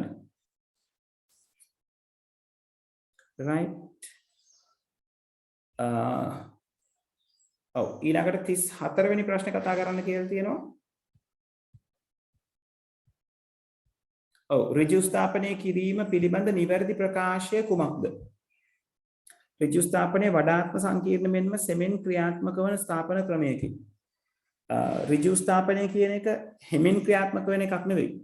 අපිට බොහොම ඉක්මනින් ස්ථාපනය කරන්න පුළුවන්. පරණ සිස්ටම් එක අස් කරා අලුත් සිස්ටම් එක දැම්මා. right? ඒක සංකීර්ණ සහ සෙමින් වෙන්නේ නැහැ. ඉක්මනින් සිද්ධ කරගන්න පුළුවන්. සංකීර්ණ වෙන්න පුළුවන්, ඉක්මනින් සිද්ධ කරගන්න පුළුවන්. right? ඒක නිසා මෙයා වැරදි. නියම ස්ථාපනයේදී සියලු පරිශීලකයන්ට ආරම්භයේදී පද්ධතිය භාවිතා කිරීමට හැකියාවක් ලැබේ. සියලු පරිශීලකයන්ට පද්ධතිය පාවිච්චි කරන්න හම්බෙන්නේ නැහැ. නියම ස්ථාපනය කියලා කියන්නේ ඕගනයිසේෂන් එකේ තෝරාගත්ත සෙක්ෂන් එකකට සිස්ටම් එක පාවිච්චි කරන්න දෙනවා. හරියට අර ප්‍රයිමරි එකයි සෙකන්ඩරි එකයි ඉස්කෝලේ තියෙනකොට ප්‍රයිමරි එකට අලුත් සිස්ටම් එක පාවිච්චි කරන්න කියනවා. ඒක පයිලට් ප්‍රෝග්‍රෑම් එක විදිහට රන් කරන්න. අනිත් කට්ටියට කියනවා පරණ එක පාවිච්චි කර කර ඉන්න. ප්‍රයිමරි එකේ පයිලට් ප්‍රෝග්‍රෑම් එක සක්සස් වුණොත් අපිට දාන්න පුළුවන් සම්පූර්ණ ඕගනයිසේෂන් එකටම අදාළ පද්ධතිය කියන එක. ඒක නිසා මේක වැරදි. සියලු පරිශීලකයන්ට හම්බෙන්නේ නැහැ නියම ස්ථාපනයේදී. සමාන්තර ස්ථාපනයේ parallel implementation නැත්නම් parallel deployment කියලා කියනවා. පැරණි සහ නව පද්ධති එකවර භාවිතා කරේ. අන්න ඒක හරි. අවදි ස්ථාපනය මගින් පරිශීලකයන්ට නව පද්ධතිය පිළිබඳ අවශ්‍ය වන ශිල්ප ක්‍රම ක්‍රමානුකූලව වර්ධනය කර ගැනීමට අවස්ථාවක් ලබා නොදේ. ලබා නොදේ නෙවෙයි ලබා දෙනවය. පේස් එකෙන් පේස් එක එනකොට යූසර්ස්ලට අලුත් සිස්ටම් එකකට පුරුදු වෙන්න හොඳ ඉඩකඩක් හම්බෙනවා. මොකද කොටසෙන් කොටස මේගොල්ලන්ට ගෙනත් දෙන්නේ. කොටසෙන් කොටස තමයි පද්ධතිය ඇඩ් වෙන්නේ අලුත් එක. ඒක නිසා අලුත් එකට හිමින් හිමින් පුරු වෙන්න පුළුවන්. අවදි ස්ථාපනය යනු මුළු පද්ධතියම එක් ස්ථානයක පමණක් භාවිතා කිරීම. අවදි කියලා කියන්නේ පේස්. පේස් එකේ සම්පූර්ණ සිස්ටම් එකම එක තැනක පාවිච්චි වෙන්නේ නැහැ. පේස් එකේ වෙන්නේ කොටසෙන් කොටස තමයි පද්ධතිය පාවිච්චි වෙන්නේ. එතකොට එක කොටසක් ගේනවා, ඒ කොටස ඕකේ වුණාම අලුත් පද්ධතිය ඊළඟ කොටස ගේනවා. ඒත් මුළු පද්ධතියම එක ස්ථානයක පමණක් භාවිතා වීම සිද්ධ වෙන්නේ නැහැ. ඒක නිසා මෙයා වැරදි, මෙයාත් වැරදි. තුන්වෙනි එක්කෙනා තමයි නිවැරදි උත්තරේ විදියට අරගන්න වෙන්නේ. 35 කතා කරලා තියෙනවා. මේ 35 වෙනි ප්‍රශ්නේ පොඩ්ඩක් හබ් එකේ ස්විච් එකේ දේවල් ටික සිලබස් එකෙන් පිටට යන ප්‍රමාණයට බව කතා කරලා තියෙනවා. ඒක නිසා පොඩ්ඩක් ඕක මේ ෆිගර් අවුට් කරගන්න එක ටිකක් අපහසු වෙන්න පුළුවන්. නමුත් දැන් මේ පේපර් එකේ ඔහොම තැන් දෙක තුනක්ම තියෙනවා ළමයි. ඒක නිසා මේ දේවල් චුට්ටක් පේපර් එකෙන්ම පොඩ්ඩක් ලර්න් කරලා තියාගන්න.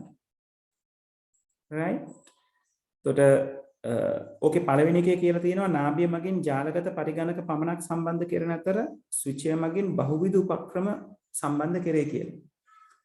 එතකොට ඔය ජාලගත පරිගණක විතරක් පාවිච්චි කරන්න පුළුවන් කියන පොයින්ට් එක හරි පොයින්ට් එකක්. right? ස්විච් එකට තමයි අනිත් ඩිවයිසස් ටික කනෙක්ට් කරගන්න පුළුවන් වෙන්නේ. right?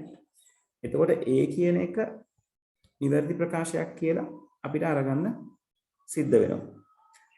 B කියන එකේ කියලා තියෙනවා ස්විච් එක මගින් කෙවෙනි සහ VLAN කී ආරක්ෂක පිහිටුම් කළමනාකරණය කෙරේ. ඒතර සිලබස් එකෙන් පිටට ගිහිලා තියෙන එකක් ළමයි. ඒක නිවැරදි ප්‍රකාශයක්. ඒ නිසා පොඩ්ඩක් ඕක ඔය පොයින්ට් එක පොඩ්ඩක් ලර්න් කරලා තියාගන්න. ඊළඟට දත්ත සම්ප්‍රේෂණයේදී නාභිය විසින් බිට්ටු භාවිතා කරන අතර ස්විච් මගින් රාමු හා පොදි භාවිතා කරේ. ඒක හරි. මොකද අපි දන්නවා හබ් එක කියලා කියන්නේ ෆස්ට් ලේයර් ඩිවයිස් එකක් නැත්නම් ෆිසිකල් ලේයර් එකට අදාළ ඩිවයිස් එකක්. ඒතර ෆිසිකල් ලේයර් එකේ තියෙන්නේ බිටු 1 සහ බිංදු. එතකොට ඒක නිසා නාභිය නැත්නම් හබ් එක පාවිච්චි කරන්නේ 1 සහ බිංදු.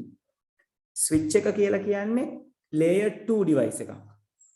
right? එතකොට data link layer එකේ එයා හම්බෙන්නේ device එක category වෙන්නේ. ඒතකොට data link layer එකේදී එයාට frame එක කියන component එක ගැන දකින්න පුළුවන්. මොකද frames හැදෙන්නේ data link layer එකේ. right? ඊළඟට packet එක කියන එක හැදෙන්නේ third layer එකේදී. එතකොට switch එක කියලා ගත්තම switch ಜಾති දෙකක් අපිට තියෙනවා. සාමාන්‍ය switch එක සහ L3 switch එක. L3 switch එක කියන එක කෙනා ඉන්නේ router එකේ ඉන්න level එකේ. ඒ කියන්නේ layer 3 එකේ. එතනදී යාට packets කියන එක දකින්නත් පුළුවන්. ඒක නිසා C කියන එක නිවැරදි. නාභියෙහි දත්ත සම්ප්‍රේෂණ වේගය ස්විචේ මාර්ගයට වඩා වැඩි. අන්න ඒක වැරදි ළමයි. මොකද ඕකේ අනිත් පැත්ත තමයි නිවැරදි වෙන්නේ. ස්විච් එක තමයි ඉක්මනින් data සම්ප්‍රේෂණය කරන්නේ. නාභිය ඊට අඩුවෙන් ස්ලෝලි තමයි වැඩ කරන්නේ. ඒ නිසා D උත්තරේ විදිහට තියෙන උත්තර වැරදි. ඔතනින් ඇත්තටම අල්ලගන්න පුළුවන් පොයින්ට් එකත් ඒක. D කියන එක්කෙනා වැරදි කියපු ගමන් තුන්වෙනි උත්තරේ වර්ධිනවා, දෙක වර්ධිනවා, පහ වර්ධිනවා, හතර වර්ධිනවා. ඒතර ඉතිරි වෙන්නේ A. පළවෙනි උත්තරේ විතරයි. right? අපිට එහෙමත් උත්තරේ සෙටල් කරගන්න පුළුවන්. නමුත් මේ උඩ තියෙන පොයින්ට්ස් තුන පොඩ්ඩක් ලර්න් කරගන්න ළමයි. ඒක වැදගත් වෙනවා. මේ පොයින්ට් එකත් එක්ක ඔයගලන්ට තව දෙයක් ඔලුවට දාගන්න වෙනවා. ඒ තමයි network diagram අඳිනකොට printer එකක්, scanner එකක් වගේ දේවල් කතා කරලා තිබ්බොත් අනිවාර්යෙන් switch එකක් පාවිච්චි කරන්න කියන තැනට යන්න වෙනවා. hub එකක් කියන තැන නතර වෙන්න වෙන්නේ.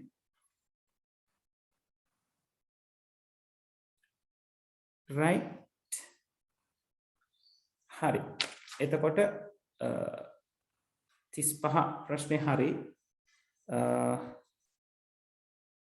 ඔව් 41 ප්‍රශ්න ඉදලා කතා කරන්න තියෙන්නේ. දැන් ළමයි 9 වෙලා තියෙන්නේ. අපි මේ ටික කතා බහ කරලාද ඉවර කරගමුද?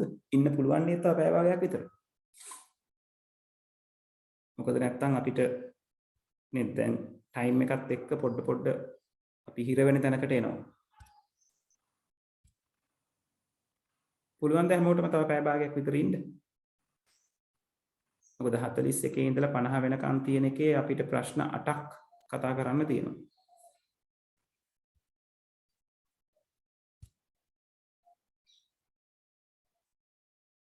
right. හරි. අපි කතා කරගෙන යමු එහෙනම්. 41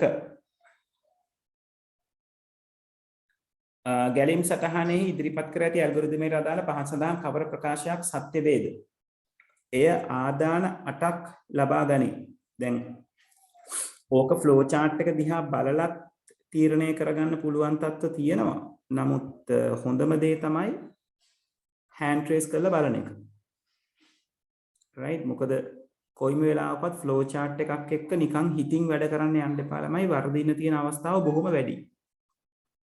right? ඒක නිසා hand trace කරලා බලන්න එක සැරයක් ෆ්ලෝ chart එක hand trace කරගන්න. මොකද සාමාන්‍යයෙන් මේ 40 ඉඳලා 42 වෙනකම්ම ප්‍රශ්න 3කට අදාළවනේ ෆ්ලෝ chart එක තියෙන්නේ. ඒක නිසා hand trace කරගත්ත කියලා කිසිම පාඩුවක් වෙන්නේ නැහැ. right? අපි hand trace කරගමු. I කියන එක්කෙනා 8න් පටන් ගන්නෙ. result කියන එක්කෙනා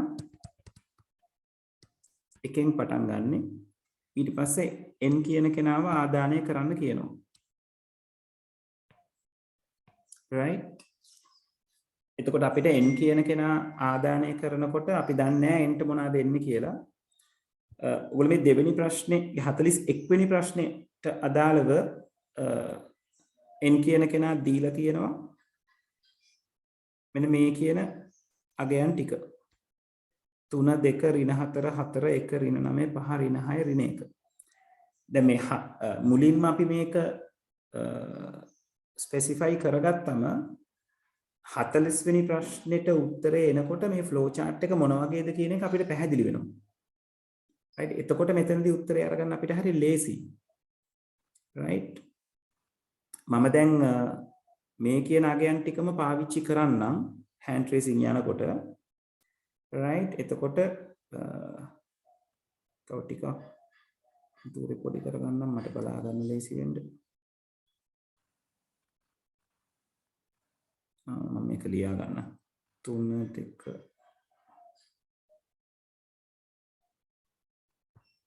අපි යන පිළිවෙල තමයි 3 2 ඍණ 4 4 1 ඍණ 9 5 ඍණ 6 ඍණ 1.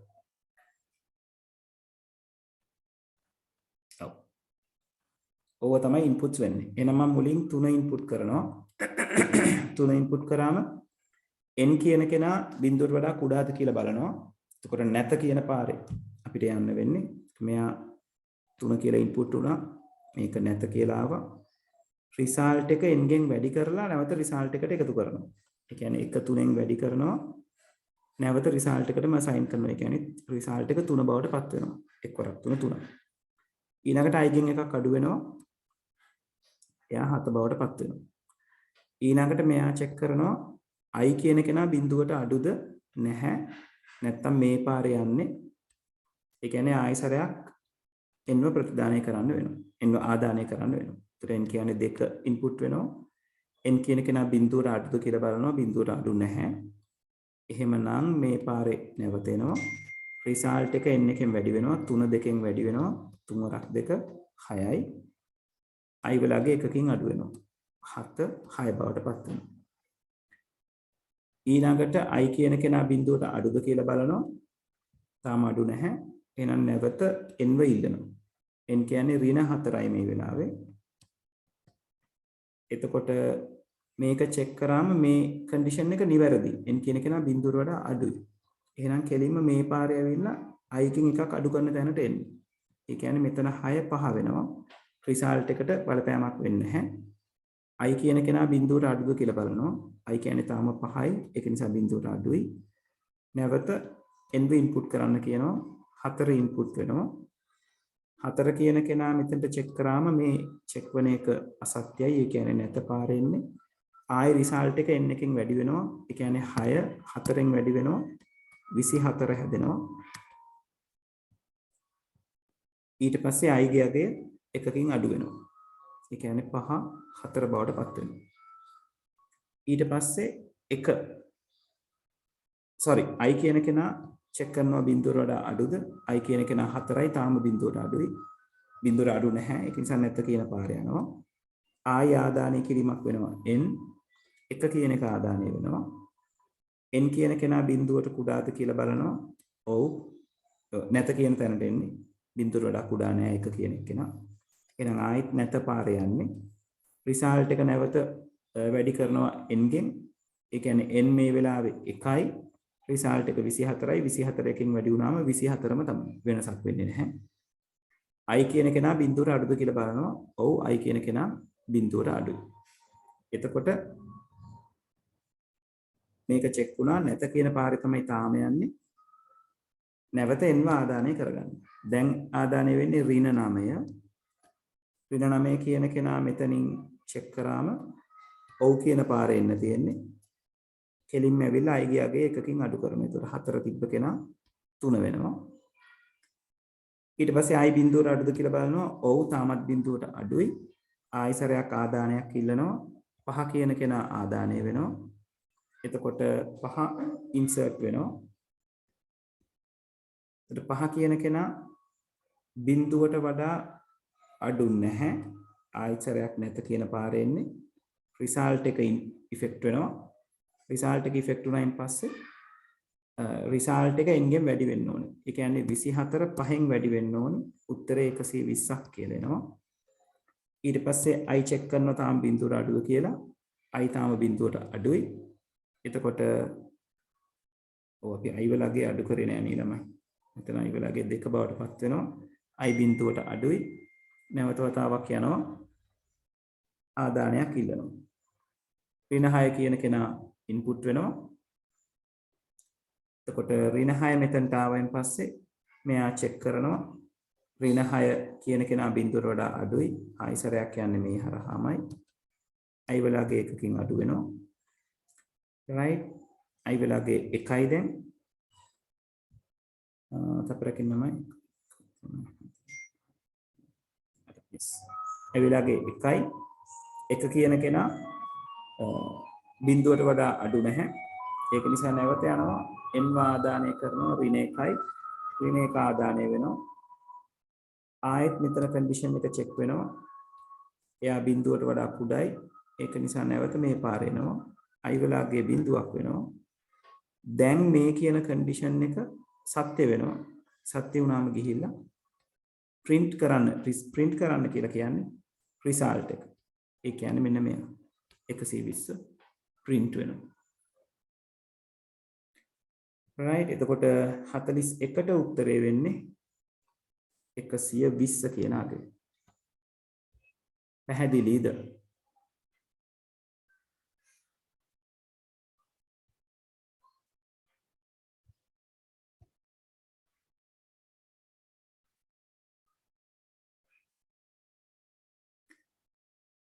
right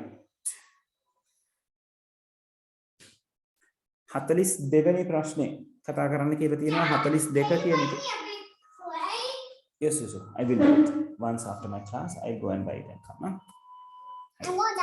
Okay, can I have the clip? Oh, can you fix the clip to the back? Once you are done, just reach at it. Huh? When you are done, close it.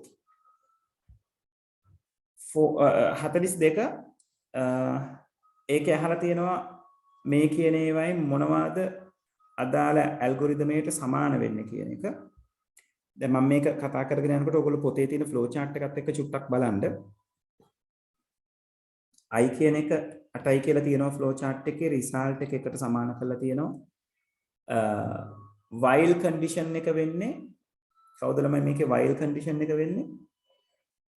while condition එක විදිහට අරගන්න තියෙන්නේ මෙන්න මෙයාව. මොකද එයා තමයි iteration එක නතර කරන කෙනා. මෙයා selection එකක් නේද? පාර දෙකට බෙදිලා නැවත පොදු තැනකදී මෙන්න මෙතනදී නැවත හම්බ වෙනවා. right ඒක නිසා මෙයා while මෙයා if එකක් විදිහට වැඩ කරනවා. right එතකොට while condition එක no කියන පාරෙන් තමයි iterate වෙන්නේ. while ගේ තියෙන condition එක තමයි i less than or equal 0 flow chart එකේ. නමුත් අපි Python code එකට ගන්නකොට while වැඩ කරන්නේ මෙතන ප්‍රකාශයේ සත්‍ය නම් තමයි iterate වෙන්නේ. ඒක නිසා මෙයාගේ සම්පූර්ණ ප්‍රතිවිරුද්ධ එක්කෙනා අරගන්න වෙනවා. මෙතන i larger than 0 කියන එක හරියටම හරි. මෙතන අරන් තියෙන එක හරි. ඊට පස්සේ input එකක් ඉල්ලනවා. input එක අරගෙන ඒක int එකකට convert කරලා අරගෙන තියෙනවා enter ඒක හරි. ඊට පස්සේ if condition එක බැලුවමත් if එකේ yes කියන පාරේ ඔව් කියන පාරේ මුකුත් සිද්ධ වෙන්නේ නැහැ. නැත කියන පාරේ තමයි result එක n එකෙන් වැඩි කරලා result එකට නැවත assign වෙන්නේ. එතකොට එතනදී n කියන කෙනා less than or equal 0 කියලා තමයි if එකේ බලන්නේ. නමුත් no පැත්තෙන් තමයි ඒක වෙන්නේ. ඒ කියන්නේ වෙන විදිහෙන් ගත්තොත් else පැත්තට තමයි යා යොමු කරන්නේ. නමුත් අපි Python code එක ලියනකොට if එකේ condition එක සත්‍ය නම් සිද්ධ වෙන එක හෝ පේලියක් තිබිය යුතුයි. ඒක නිසා එකම පේලියක්වත් ES පැත්තේ නැති නිසා අපිට මේ condition එක මාරු කරලා අරගන්න වෙනවා. ඒකත් නිවැරදි විදිහටම මාරු කරලා අරගෙන තියෙනවා. ඊළඟට result equal result into n කියන එක සිද්ධ වෙනවා. ඒකත් හරි. I equal I minus 1 කියන එක නා සිද්ධ වෙන්නේ if condition එකෙන් එළිය while එක ඇතුලේ. ඒකත් හරියට පෙන්නලා තියෙනවා. අන්තිමට result එක print කරලා තියෙනවා. ඒකත් නිවැරදිවම ගිහිලා තියෙනවා. ඒ නිසා පළවෙනි එක හරියටම හරි. දෙවෙනි එකේ I ව define කරලා නැහැ. result එක එකයි කියලා තියෙනවා. මෙන්න මෙතන කියලා තියෙනවා I මොන වගේද කියලා. I in range 8. range 8 කියලා කියන්නේ බිඳුවෙන් පටන් අරගන්න 8 වෙනකන් යන්න එක ස්ටෙප් එකෙන් එක ස්ටෙප් එකට කියන එක. එතකොට එතන බැලුවොත් බිඳුව 1 2 3 4 5 6 7 විදිහට පියවර 8ක් එයාට ඉදිරියට යෑමේ හැකියාව තියෙනවා. මෙතනදි වෙන්නේ I ව 8න් පටන් අරගෙන I කියන එක්කෙනා 1 වෙනකන් අඩු කිරීම. 8 7 9 sorry 8 7 6 5 4 3 2 1 කියලා 8 වතාවක් එයාව අඩු වීමක්. ඒක නිසා මේ 4 එකෙන් සිද්ධ වෙන දේ මේ while එකට අදාළව සිද්ධ වෙන දේට සමානයි. මොකද I කියන එක්කෙනා බිඳුවෙන් පටන් අරන් 7 දක්වා වැඩි කරනවා කියලා කියන්නේ 8 වතාවක් කරකවනවා කියන එක. මේ while එකෙන් සිද්ධ කරන්නේ මෙයාව 8 වතාවක් කරකවන එක තමයි. right ඒක නිසා මෙතන තියෙන I සමානයි 8 මේ තියෙන condition එක මේ තියෙන I සමානයි I අඩු කිරීම 1 කියන එක මේ for loop එකේ මේ ප්‍රකාශයෙන් සිද්ධ වෙනවා. right එතකොට n එකට input එක අරන් තියෙනවා නිවැරදි විදිහට if condition එක හරියට argue කරලා තියෙනවා. ඒක ඇතුලේ result equal result into n කියන එක තියෙනවා. for loop එකෙන් එළියේ result එක print කරන්න කියලා තියෙනවා. ඒ කියන්නේ b එකත් හරියටම හරි. c එක දැන් මේ වගේ ප්‍රශ්නයක් දැන් නිතරම papers වල එනවා. result එක 1යි කියලා අරන් තියෙනවා. I 8යි කියලා අරන් තියෙනවා. while 1 කියලා අරගෙන තියෙන්නේ. දැන් Python වලට අදාළව බිඳුව සහ false කියන අගයන් දෙන්න තමයි false කියන boolean value එක ඉදිරිපත් කරන්නේ. ඒතර බිඳුව තිබ්බමත් indicate කරගන්නේ false කියන boolean value එක while එක ඇතුලේ. right අනිත් අගයන් ටික අරගන්නේ true කියන value එක. right ඒ කියන්නේ ඉලක්කම් සම්බන්ධයෙන් ගත්තොත්. ඒතර මෙතන indicate වෙන්නේ true කියන value එක. සත්‍යයි කියන value එක. එතකොට while සත්‍යයි. එහෙනම් අනිවාර්යෙන් මේ n එක සිද්ධ වෙනවා. if එක ලියලා තියෙනවා not operate එකත් එක්ක flow chart එකේ තියෙන if condition එක පාවිච්චි කරනවා. එතකොට not n less than or equal 0 කියලා කියන්නේ n larger than 0 කියන එකම තමයි. ඒ කියන්නේ ඒකත් හරි. if එක ඇතුලේ statement එක හරියට ලියවිලා තියෙනවා. i වලගේ එකකින් අඩු කරලා තියෙනවා. මෙන්න මෙතන තියෙනවා අපි අර ඉගෙන ගත්ත break එක නේද? ඒගොල්ලෝ නිතරම iteration එකේදී check කරනවා i කියන එක්කෙනා බිඳුවට වඩා අඩු වුණාද කියලා. විතර අඩු හෝ සමානද කියලා. මොකද බිඳුවට අඩු හෝ සමාන නම් මෙයාව වෙනස් කළ යුතු නැහැ. නමුත් බිඳුවට අඩු නම් වෙනස් කළ යුතු නැහැ. I'm sorry. බිඳුවට වැඩි නම් iteration එකට බාධා කළ යුතු නැහැ. මොකද i කියන එක්කෙනා 8 ඉඳලා බිඳුව දක්වා අඩු වෙන ගමන් තියෙනවා. බිඳුවට සමාන වෙච්ච ගමන් මේ iterate වෙන එක නතර වෙන්න ඕනේ. ඒකට තමයි මේ break පාවිච්චි වෙන්නේ. right එතකොට break කියන එක නා පාවිච්චි වුණාම while condition එක නතර වෙනවා. මොකද break එක තියෙන ළඟම iteration condition එක තමයි while. අනිත් ඒවා ඔක්කොම if තියෙන්නේ. ඒතර break එකෙන් break කරන්නේ ළඟම තියෙන iteration condition එක. ඒ කියන්නේ while. මේ while එක ඒ while එක block කරනවා. නැත්නම් break කරනවා. ඒ while එක නතර කරනවා. ඒ කියන්නේ අර flow chart එකේ විදිහටම මේ වැඩේ සිද්ධ වෙනවා. i කියන එක්කෙනා බිඳුව වෙනකන් අඩු වෙනවා. අඩු වුණායින් පස්සේ නතර වෙනවා. ඊට පස්සේ result එක print වෙනවා. ඒ කියන්නේ ඔය තුන් දෙනාම condition එකට සමානයි. මේ ෆ්ලෝ chart එකට සමාන කියලා. right. පැහැදිලිද ළමයි මේ කතාව බහ?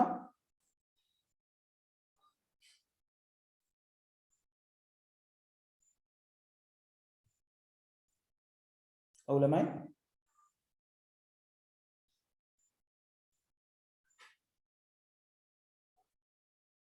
right. ඊළඟට 44 එතෙන්ද කියලා තියෙන්නේ 100 මෙයාගෙන් කියන්නේ ෆ්ලෝ ඩිවිෂන් එක. ෆ්ලෝ ඩිවිෂන් එකෙන් සිද්ධ වෙන්නේ 100 3ෙන් බෙදලා උත්තරය. right. ඒ කියන්නේ 100 3ෙන් බෙදුවම අපිට එනවනේ 33යි 99යි ඉතිරි 1යි කියලා. මෙයා දෙන්නේ ෆ්ලෝ ඩිවිෂන් එකෙන්. මෙයා දෙන්නේ රිමයින්ඩර් කියන ඔපරේටර් එකෙන්. right. එතකොට 100 ෆ්ලෝ ඩිවිෂන් 3 කියලා කිව්වම ඔයාට හම්බෙන්නේ 33 කියන අගය.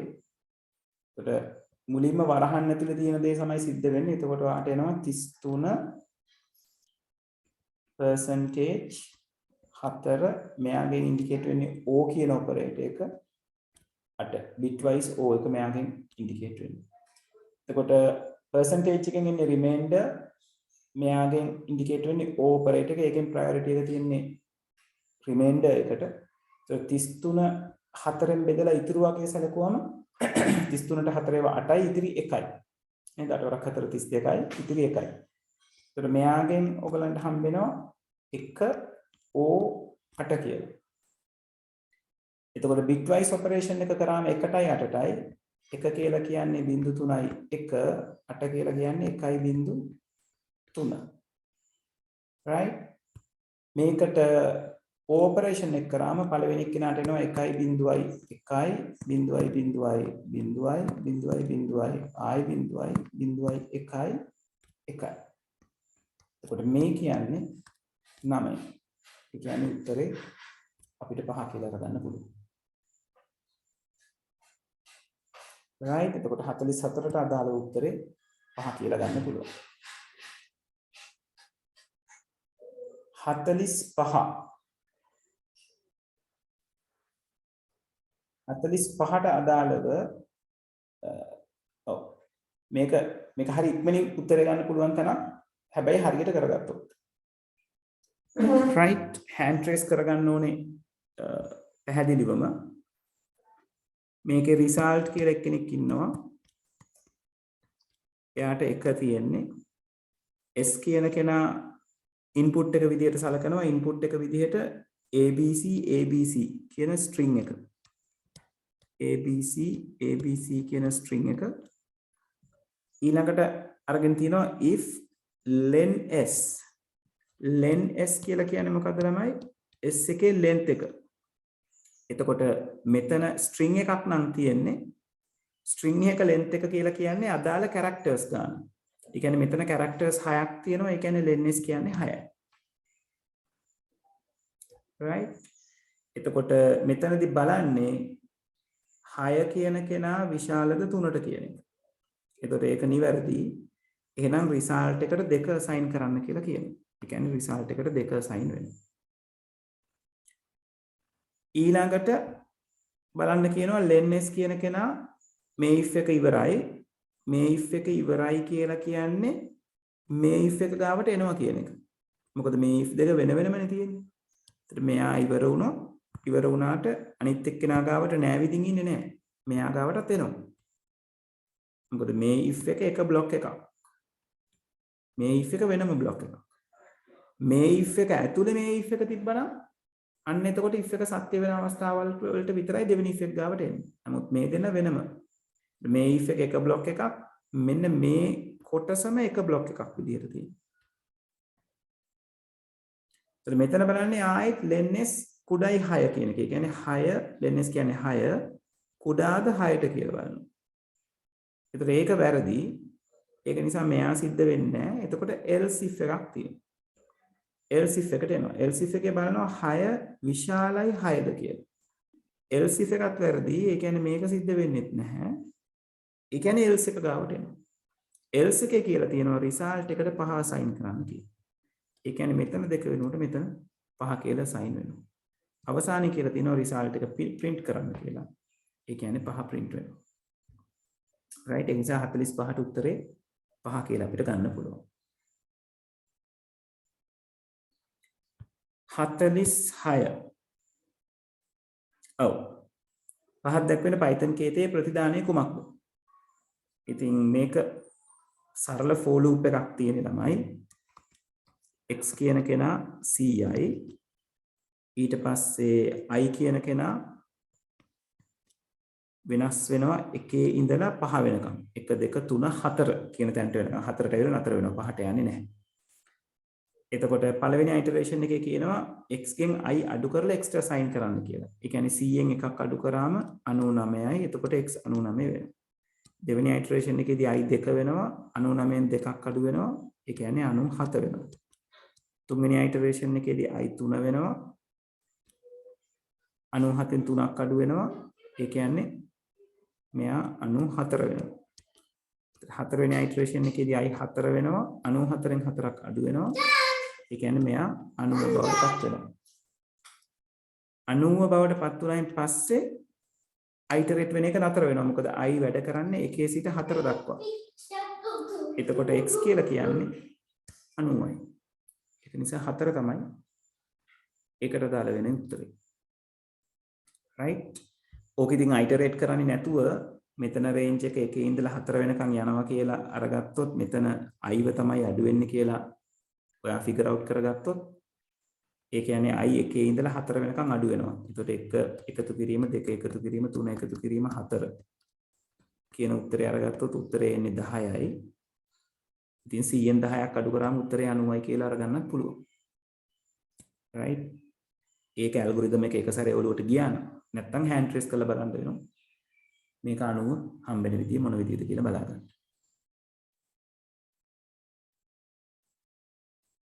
හරි. ඊළඟට 47 වෙනි ප්‍රශ්නේ පහක් දැක්වෙන Python කේත ඛණ්ඩයේහි ප්‍රතිදානය කුමක්ද? L කියන කෙනාට අදාළව ටිකක් දිග ලිස්ට් එකක් තියෙනවා. right? එතකොට මේ වගේ ප්‍රශ්නයක් අපිට හැම පේපර් එකකම හම්බුණා නේද? මේම හම්බෙච්ච එකම අපි මොනවාද? indexes ටික දාගන්න එක අවුලක් නැහැ. items 10ක් තියෙනවා indexes 0 ඉඳලා 9 වෙනකන් එනවා. right? එතකොට x කියන කෙනා බිඳුවෙන් පටන් ගන්නවා. i කියන කෙනා for loop එකේ හම්බෙනවා in range len l. len l කියලා කියන්නේ 10යි. නේද? l එකේ length එක. 10 කියලා කියන්නේ බිඳුවෙන් පටන් ගන්න 10 තමයි end point එක step එක එක ගානේ යන්න කියන්නේ. ඒ කියන්නේ බිඳුවෙන් පටන් අරන් 9 වෙනකන් යනවා i. එතකොට i බිඳුව වෙලාවේදී if li less than 0. li කියන්නේ l බිඳුව. l බිඳුව කියන්නේ 1. 1 කියන එක බිඳුවට වඩා කුඩාද කියලා බලනවා.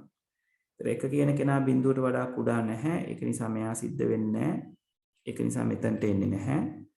ආයි බලනවා li කියන කෙනා 10ට වඩා වැඩිද? එතකොට L බිඳුව කියන්නේ ආයෙත් 1. එතකොට 1 විශාලයි 10ද කියලා මෙතන බලන්නේ. ඒකත් වැරදි. ඒක නිසා බ්‍රේක් වෙන්නේ නැහැ. right? ඊට පස්සේ මෙයා සිද්ධ වෙනවා x ට li එකතු කරනවා. එතකොට li කියලා කියන්නේ 1යි. li කියන්නේ 1යි. 1 එකතු වෙනවා එතකොට අදාළ x. ඒ කියන්නේ x 1 බවට පත් වෙනවා. right? ඒතර මෙයාව තමයි අපි අරගත්තේ. දැන් මේ flow chart එක දිහා බැලුවොත් ඔයගලන්ට තේරෙනවා මෙතනින් check කරන්නේ list එකේ යම්කිසි item එකක් බිඳුවට අඩුද කියලා. මෙතනින් check කරනවා list එකේ යම්කිසි item එකක් 10ට වැඩිද කියලා. right? එතකොට list එකේ යම්කිසි item එකක් බිඳුවට අඩු නම් continue කරනවා කියලා කියන්නේ මොකද්ද ළමයි? මෙත ඒ iteration එක නතර කරලා ඊළඟ iteration එක පටන් ගන්නවා කියන එක. right? 10ට වැඩි අගයක් ආවොත් break කරනවා. ඒ කියන්නේ for එක නතර කරනවා කියන එක. මොකද break කරන්නේ ළඟම තියෙන iteration එක. ඒතර 4 එක තමයි ළඟම තියෙන්නේ. right? හරි. එතකොට I බිඳුවේ හිටිය ඔන්න දැන් I 1 වෙනවා ඊළඟ iteration එකේදී. ඊළඟට බලනවා L වල I කියන්නේ L වල 1 ඒ කියන්නේ ඍණ 2. ඍණ 2 කියන කෙනා කුඩාද බිඳුවට. එතකොට ඒක නිවැරදි. ඍණ 2 කියන කෙනා බිඳුවට වඩා කුඩායි. ඒක නිසා මොකද වෙන්නේ? continue කියන එක සිද්ධ වෙනවා. continue වෙනවා කියලා කියන්නේ මොකද්ද? මේක හම්බෙච්ච ගමන් ආයෙසරයක් මෙයා මෙතනට යනවා. ඒ කියන්නේ I 2 බවට පත් වෙනවා. ඊට පස්සේ ආයෙ චෙක් කරනවා L2. L2 කියලා කියන්නේ 4. ඒ කියන්නේ මෙතන චෙක් කරනවා 4 කුඩයිද බිඳුවට කියලා. එහෙම වෙන්නේ නැහැ. එහෙනම් continue එකට එන්නේ නැහැ. ඊළඟට ආයෙ චෙක් කරනවා 4 විශාලයි 10 කියලා. ඒකත් වැරදි. ඒක නිසා බ්‍රේක් එක සිද්ධ වෙන්නේ නැහැ. ඒක නිසා මෙයා ගාවට එනවා. x ට li එකතු වෙනවා. ඒ කියන්නේ 1ට 4 එකතු වෙනවා 5යි. මොකද li කියලා කියන්නේ 4. right? li කියලා කියන්නේ 4. ඊළඟට i ගියගේ එකකින් වැඩි වෙනවා 3යි. li කියලා කියන්නේ L3 අගේ තියෙන්නේ 3 කියලා. එතකොට 3 කියන කෙනා බිඳුවට අඩු නැහැ. 10ට වැඩිත් නැහැ. ඒක නිසා මේකට එකතු වෙනවා. ඒ කියන්නේ 5ට 3ක් එකතු වෙනවා 8යි. i වලගේ එකකින් වැඩි වෙනවා 4යි. L4 කියලා කියන්නේ 2. 2 කියන කෙනා ආයසරයක් බිඳුවට අඩු නැහැ. 10ට වැඩිත් නැහැ. ඒක නිසා යා නැවත x එකතු වෙනවා 8යි 4යි 12යි. ඊළඟට හම්බ වෙනවා i වලගේ 5 බවට පත් වෙනවා. එතකොට L5 කියලා කියන්නේ ඍණ 7යි. ඍණ 7 කියන කෙනා බිඳුවට වඩා අඩුයි නේද? කියන්නේ මෙතන තියෙන condition එක true වෙනවා. ඒ කියන්නේ continue ගාවට එනවා. continue වෙනවා කියලා කියන්නේ ඊළඟ iteration එකට යනවා කියන එක. එහෙනම් 5 6 බවට පත් වෙනවා. L6 කියන්නේ 11. 11 කියන්නේ පළවෙනි කොන්දේසිය වැරදි. ඒක නිසා continue ගාවට එන්නේ නැහැ. දැන් ඔන්න දෙවෙනි කොන්දේසිය මෙන්න මෙයා හරියනවා. මොකද 11 කියලා කියන්නේ 10ට අඩු එක්කෙනෙක්. එහෙම වෙච්ච ගමන් වෙන්නේ බ්‍රේක් එක සිද්ධ වෙනවා. බ්‍රේක් වෙනවා කියලා කියන්නේ මෙයා for loop එක නතර කරනවා කියන එක. for loop එක නතර කරනවා කියන්නේ බ්‍රේක් එකෙන් පස්සේ එයා කොතනට දෙන්න ඕනේ? බ්‍රේක් ස්ටේට්මන්ට් එක හම්බුනාම ඊළඟට එන්න ඕනේ print x කියන තැනට. එහෙනම් print කරන්නේ කාවද? මගේ අතින් මොකක් වැරද්දක් වුණා.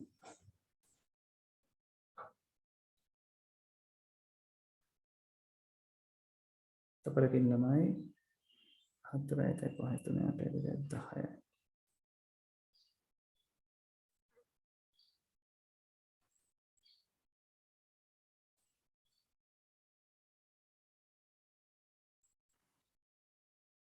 sorry මම මෙන්න මෙතන ළමයි එකතු කරලා තියෙන්නේ L4 කියන අවස්ථාවේ දෙක එකතු කරන්න ඕනේ 8ට එකතු කරලා තියෙන්නේ 4ක් 8ට දෙකක් එකතු වුණාම 10යි right මම 8ට මේ 4 i එකතු කරලා තියෙන්නේ i නෙවෙයි එකතු කරන්න ඕනේ L වල 4 L වල 4 කියලා කියන්නේ 2 ඒතර 8ට දෙකක් එකතු වෙනවනේ 10යි ඊළඟට ඍණ 7 වෙලාවෙදී මුකුත් වෙන්නේ නැහැ කන්ටිනියු වුණා 11 වෙලාවට ආවම නතර වෙනවා එතකොට 10 තමයි අවසාන උත්තරේ විදිහට එකතු වෙන්නේ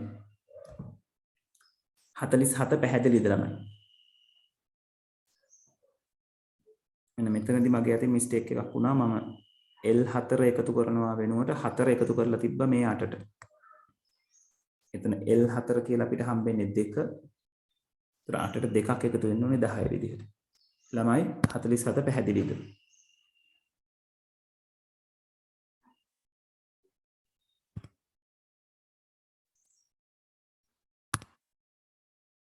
right හරි ඊළඟට 49 ඔව් සරල දේවල් දෙකක් තියෙන්නේ පහත කවරක් මෙහෙයුම් පද්ධතියේ ක්‍රියායන පාලන කාණ්ඩයේහි ගබඩා වී ඇති තොරතුරක් නොවන්නේද ක්‍රියායන අවස්ථා කියන එක තියෙනවා process state එක ක්‍රියායන හැඳුනුම් අංකයේ ID එක තියෙනවා PCB එකේ. program counter එක තියෙනවා. ක්‍රියායනයේ සඳහා වන මතක කළමනාකරන තොරතුරු ටික තියෙනවා. මෙන්න මෙයා තමයි නැති කෙනා වෙන්නේ. ඒක තමයි උත්තරේ වෙන්නේ. right 49ට 1 උත්තරේ එන්නේ. පහත SQL ප්‍රකාශය සලකන්න 50 වෙනි ප්‍රශ්නේ. update school set contact person Sripal W where school ID equal 04. එතකොට මෙතන වෙන්නේ මොකද්ද? contact person කියන field එක school කියන table එකේ contact person කියන field එක column එකේ අගය Sripal W dot කියලා වෙනස් වෙනවා school ID එක 4 කියලා තියෙන තැන්වල. ඉතින් ඒක පැහැදිලිව විස්තර කරලා තියෙන්නේ කොතනද? 4 වෙනි එකේ. ඒ school ID 4 වන උපලැකියානවල පමණක් contact person යන ක්ෂේත්‍රයේ අගය Sripal W ලෙස වෙනස් කරයි. right එතකොට පහේ කියලා තියෙන school ID 4 වන contact person Sripal W ලෙස සියලු උපලැකියාන තෝරයි තේරීමක් කරන්නේ නැහැ. 3 කියලා තියෙන school ID 4 වන උපලැකියාන තේරීමේදී තේරීමක් කරන්නේ නැහැ. දෙවෙනි එකේ කියලා තියෙන school ID 4 වන උපලැකියාන වලට පමණක් contact person යන ක්ෂේත්‍රයේ අගය Sripal W යන අමතර අගය එකතු කරයි. school ID උපලැකියාන contact person යන ක්ෂේත්‍රය අමතර අගයක් එකතු කරනවා කියන එකයි උතන වැරද්ද වෙන්නේ. අමතර අගයක්. අමතර අගයක් නෙවෙයි අපි එකතු කරන්නේ තියෙන අගය රීප්ලේස් කරනවා. පළවෙනි එකේ school ID 4 වන උපලැකියාන පමණක් contact person නමින් අමතර ක්ෂේත්‍රයක් එකතු කරන්නේ. අමතර ක්ෂේත්‍රයක් එකතු කරනවා අපි alter table කියන එක අරගන්න ඕනේ. right ඒක නිසා 4 කියන එක නිවැරදි. හරි රිද්ම 48 ඉල්ලලා තියෙනවා. 48 එකේ සිද්ධ වෙන්නේ රිද්ම බොහොම සරල දෙයක්. මේ x equal 50 මෙයා global variable එකක්. එයා පේන්නේ එළියට. මෙතන x equal 2 මෙයා local variable එකක්. එයා පේන්නේ function එක ඇතුළට විතරයි. y කියන එකනත් local. එයා පේන්නේ function එක ඇතුළට විතරයි. මේ y එකත් local. එයා පේන්නේ function එක ඇතුළට විතරයි.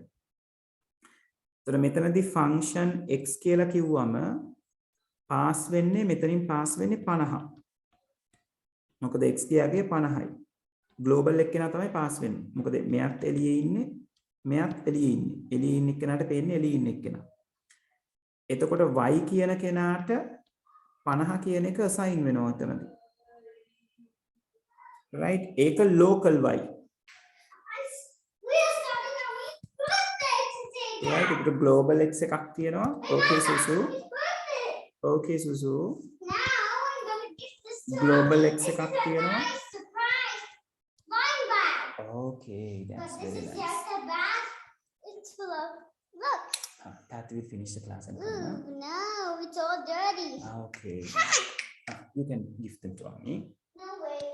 First I have to put it properly like this. Let's put the owl there first and the candy first there. And close it properly for Ami's birthday. Okay. එතකොට ළමයි global x එකට තියෙන 50 function එකේ calling එක නිසා මේ 50 අයිති වෙනවා local y ට මුලින් 50 ලැබෙනවා assign වෙනවා local x තියෙන 2 ඒක settle වෙන්නේ මෙතනින් y ට මෙතන 4 assign වෙන නිසා 50 අස් කරලා මෙතන 4 කියලා assign වෙනවා. එතකොට function එකේ මුකුත් return වෙන්නේ නැහැ. function එකේ අන්තිම පේලියට ආවම මෙතනට ආවම ඊට පස්සේ මෙයා access කරන්නේ print x කියන එක වෙනවා.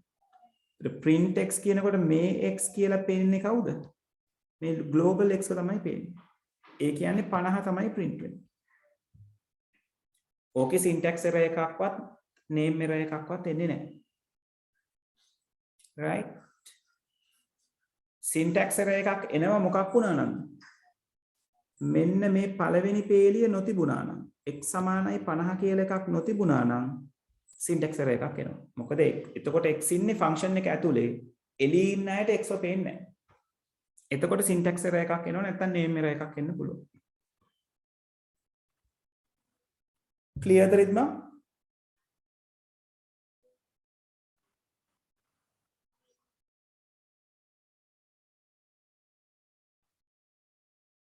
හරි. එතකොට ළමයි කතා බහ කරන්න තියෙන ටික MCQ වල කතා බහ කරා. ඊළඟ සතියේ එතකොට සෙකන්ඩ් පේපර් එක කතා කරමු ඔන්ලයින් ක්ලාස් එකේ. එතනින් අපි ඔන්ලයින් ක්ලාස් එක නතර කරනවා. right ෆිසිකල් ක්ලාස් එකේ මේ බදාදට 2020 ෆස්ට් පේපර් එක කරනවා. ඒක නිසා 2020 ෆස්ට් පේපර් එක කරගෙන එන්න ළමයි. නොකරෙන්න එපා. ඒක නම් නේද? හරියටම try කරලා හරියටම time කරලා try කරලා කරගෙන එන්න. ගිය අවුරුද්දේ පේපර් එක ඕගලන්ගේ පේපර් එකට වැඩිම බලපෑමක් තියෙන papers දෙක තුන තමයි ඔය 18 19 20 කියලා කියන්නේ. right ඒක නිසා මේ papers නිතර නිතර කරන්න ළමයි ආයි විභාග වෙනකම් නිතර කරන එක තමයි ඕගලන්ට තියෙන හොඳම solution එක. හරි ගිහින් එන්න එහෙනම්. අදට මම මෙතනින් කතා බහ නතර කරමු. right thank you very much.